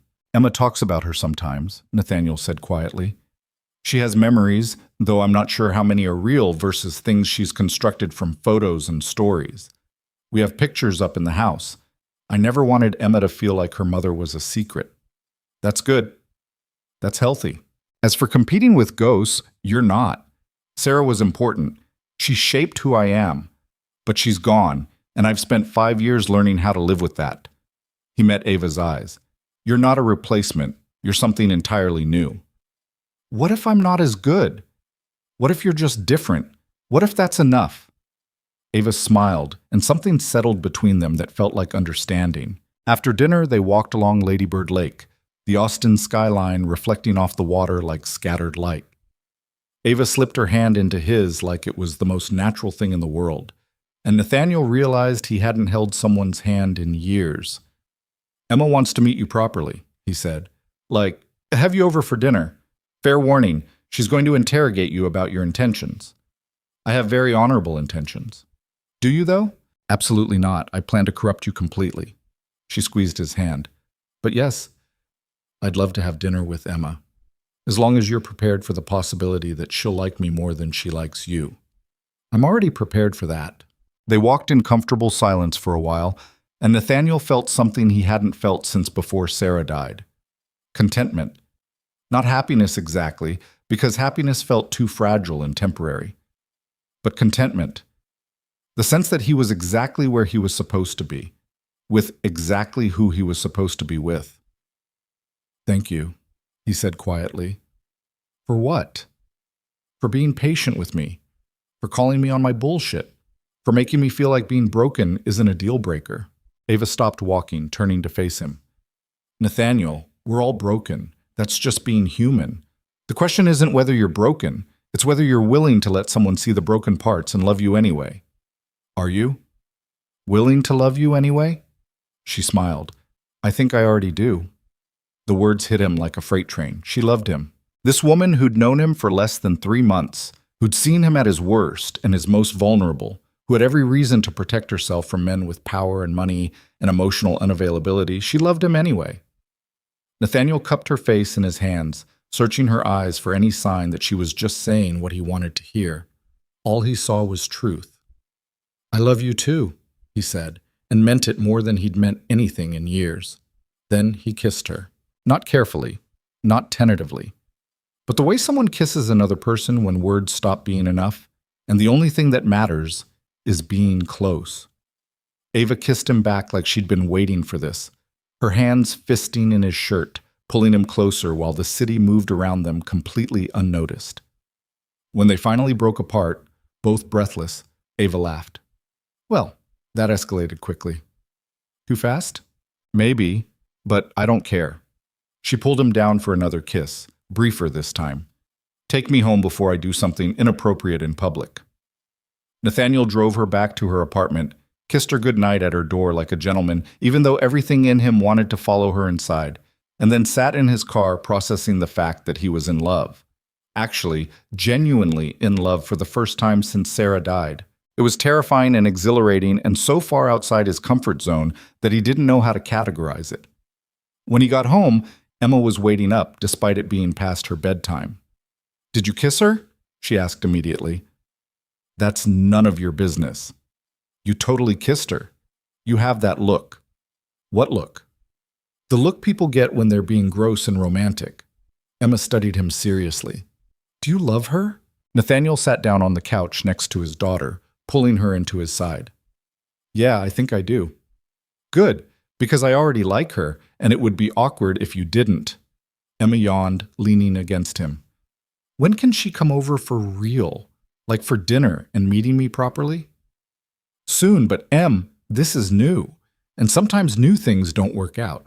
So we need to be careful about getting too attached too fast. Dad, you're already attached, I can tell. And Ava's attached too. I saw the way she looked at you. Emma said it with absolute confidence. So stop trying to protect me from things that are good. Sometimes good things actually work out. Out of the mouths of 7-year-olds. Nathaniel kissed the top of his daughter's head. When did you get so smart? I've always been smart. You just don't usually listen. Ava came to dinner the following weekend. Nathaniel had wanted to hire a chef, get catering, make everything perfect. Ava had threatened to cancel if he did any of those things. So instead, they cooked together. Pasta from scratch, because Emma insisted, garlic bread that burned slightly around the edges, and a salad that Ava assembled while Nathaniel tried not to be useless in his own kitchen. Emma watched the whole thing with the intensity of a documentary filmmaker, asking Ava questions that ranged from reasonable to absolutely invasive. What's your favorite color? Green, like forest green, not lime green. Do you like kids? I do, yes. Do you want kids? Emma, Nathaniel warned. What? It's a valid question. Emma turned back to Ava. Do you? Someday, maybe. If the situation's right. Ava met Nathaniel's eyes briefly before focusing back on Emma. But I'm also happy being around kids without having my own. Like you, for instance. I enjoy spending time with you. Even when I ask invasive questions? Especially then. It means you care about your dad enough to vet the people in his life. That seemed to satisfy Emma, who moved on to questions about marine biology, favorite books, and whether Ava thought octopuses were aliens. Dinner was chaotic and messy, and exactly what Nathaniel's house had been missing for 5 years. Laughter. Easy conversation. The sense that his home was a place where people actually lived instead of just existed.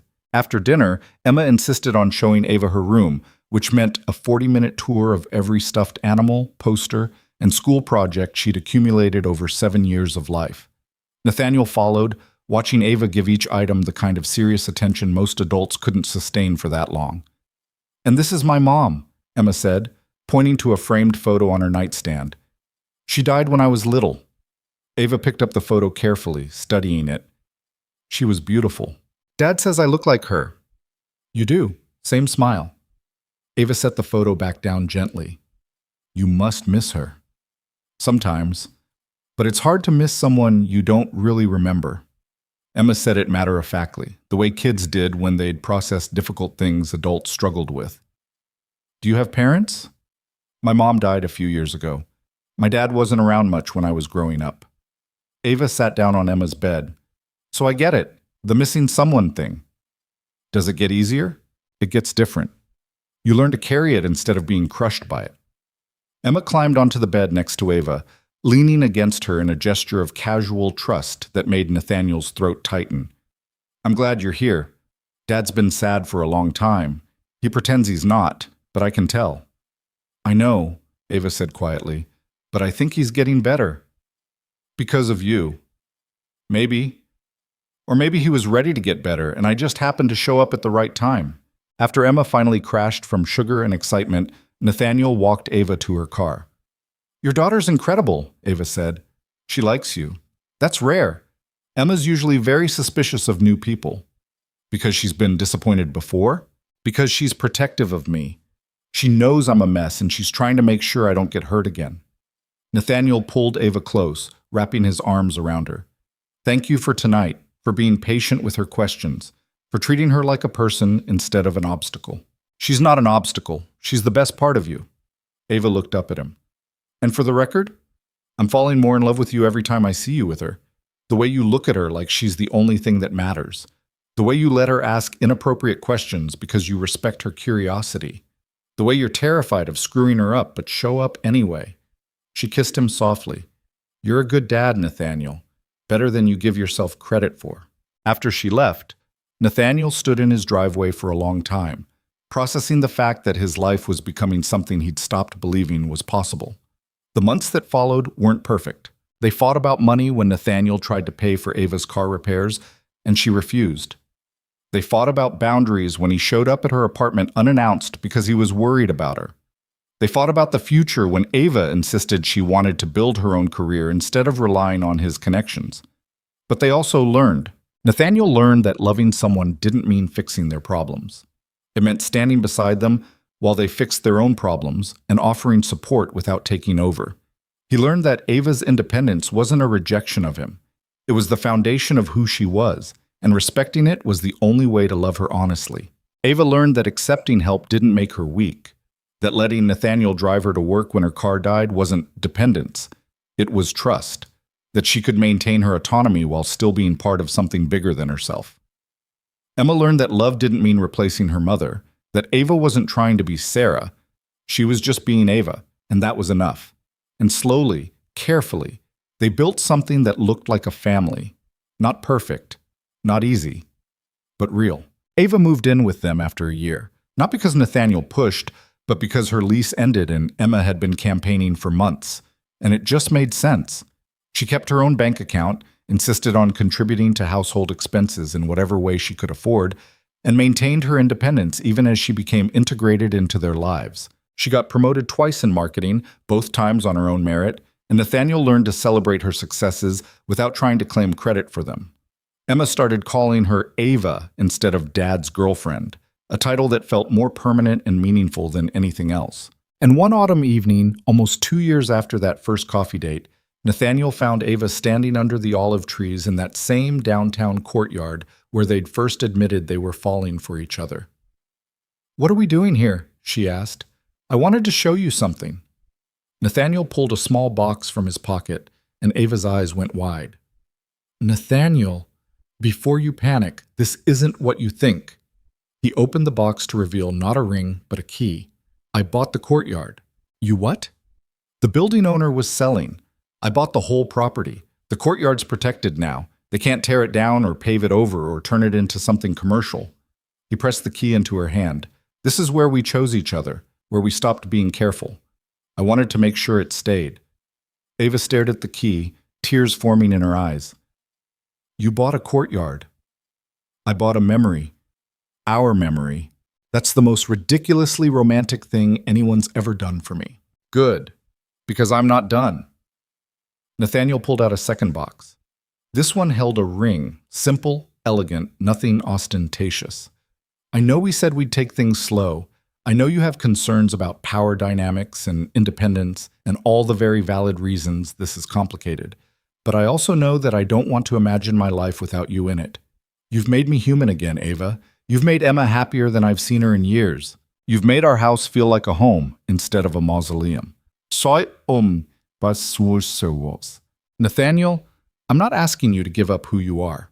I'm asking you to build a life with me where you can be exactly who you are while I try to be worthy of that." He dropped to one knee and Ava's hand flew to her mouth. "Marry me.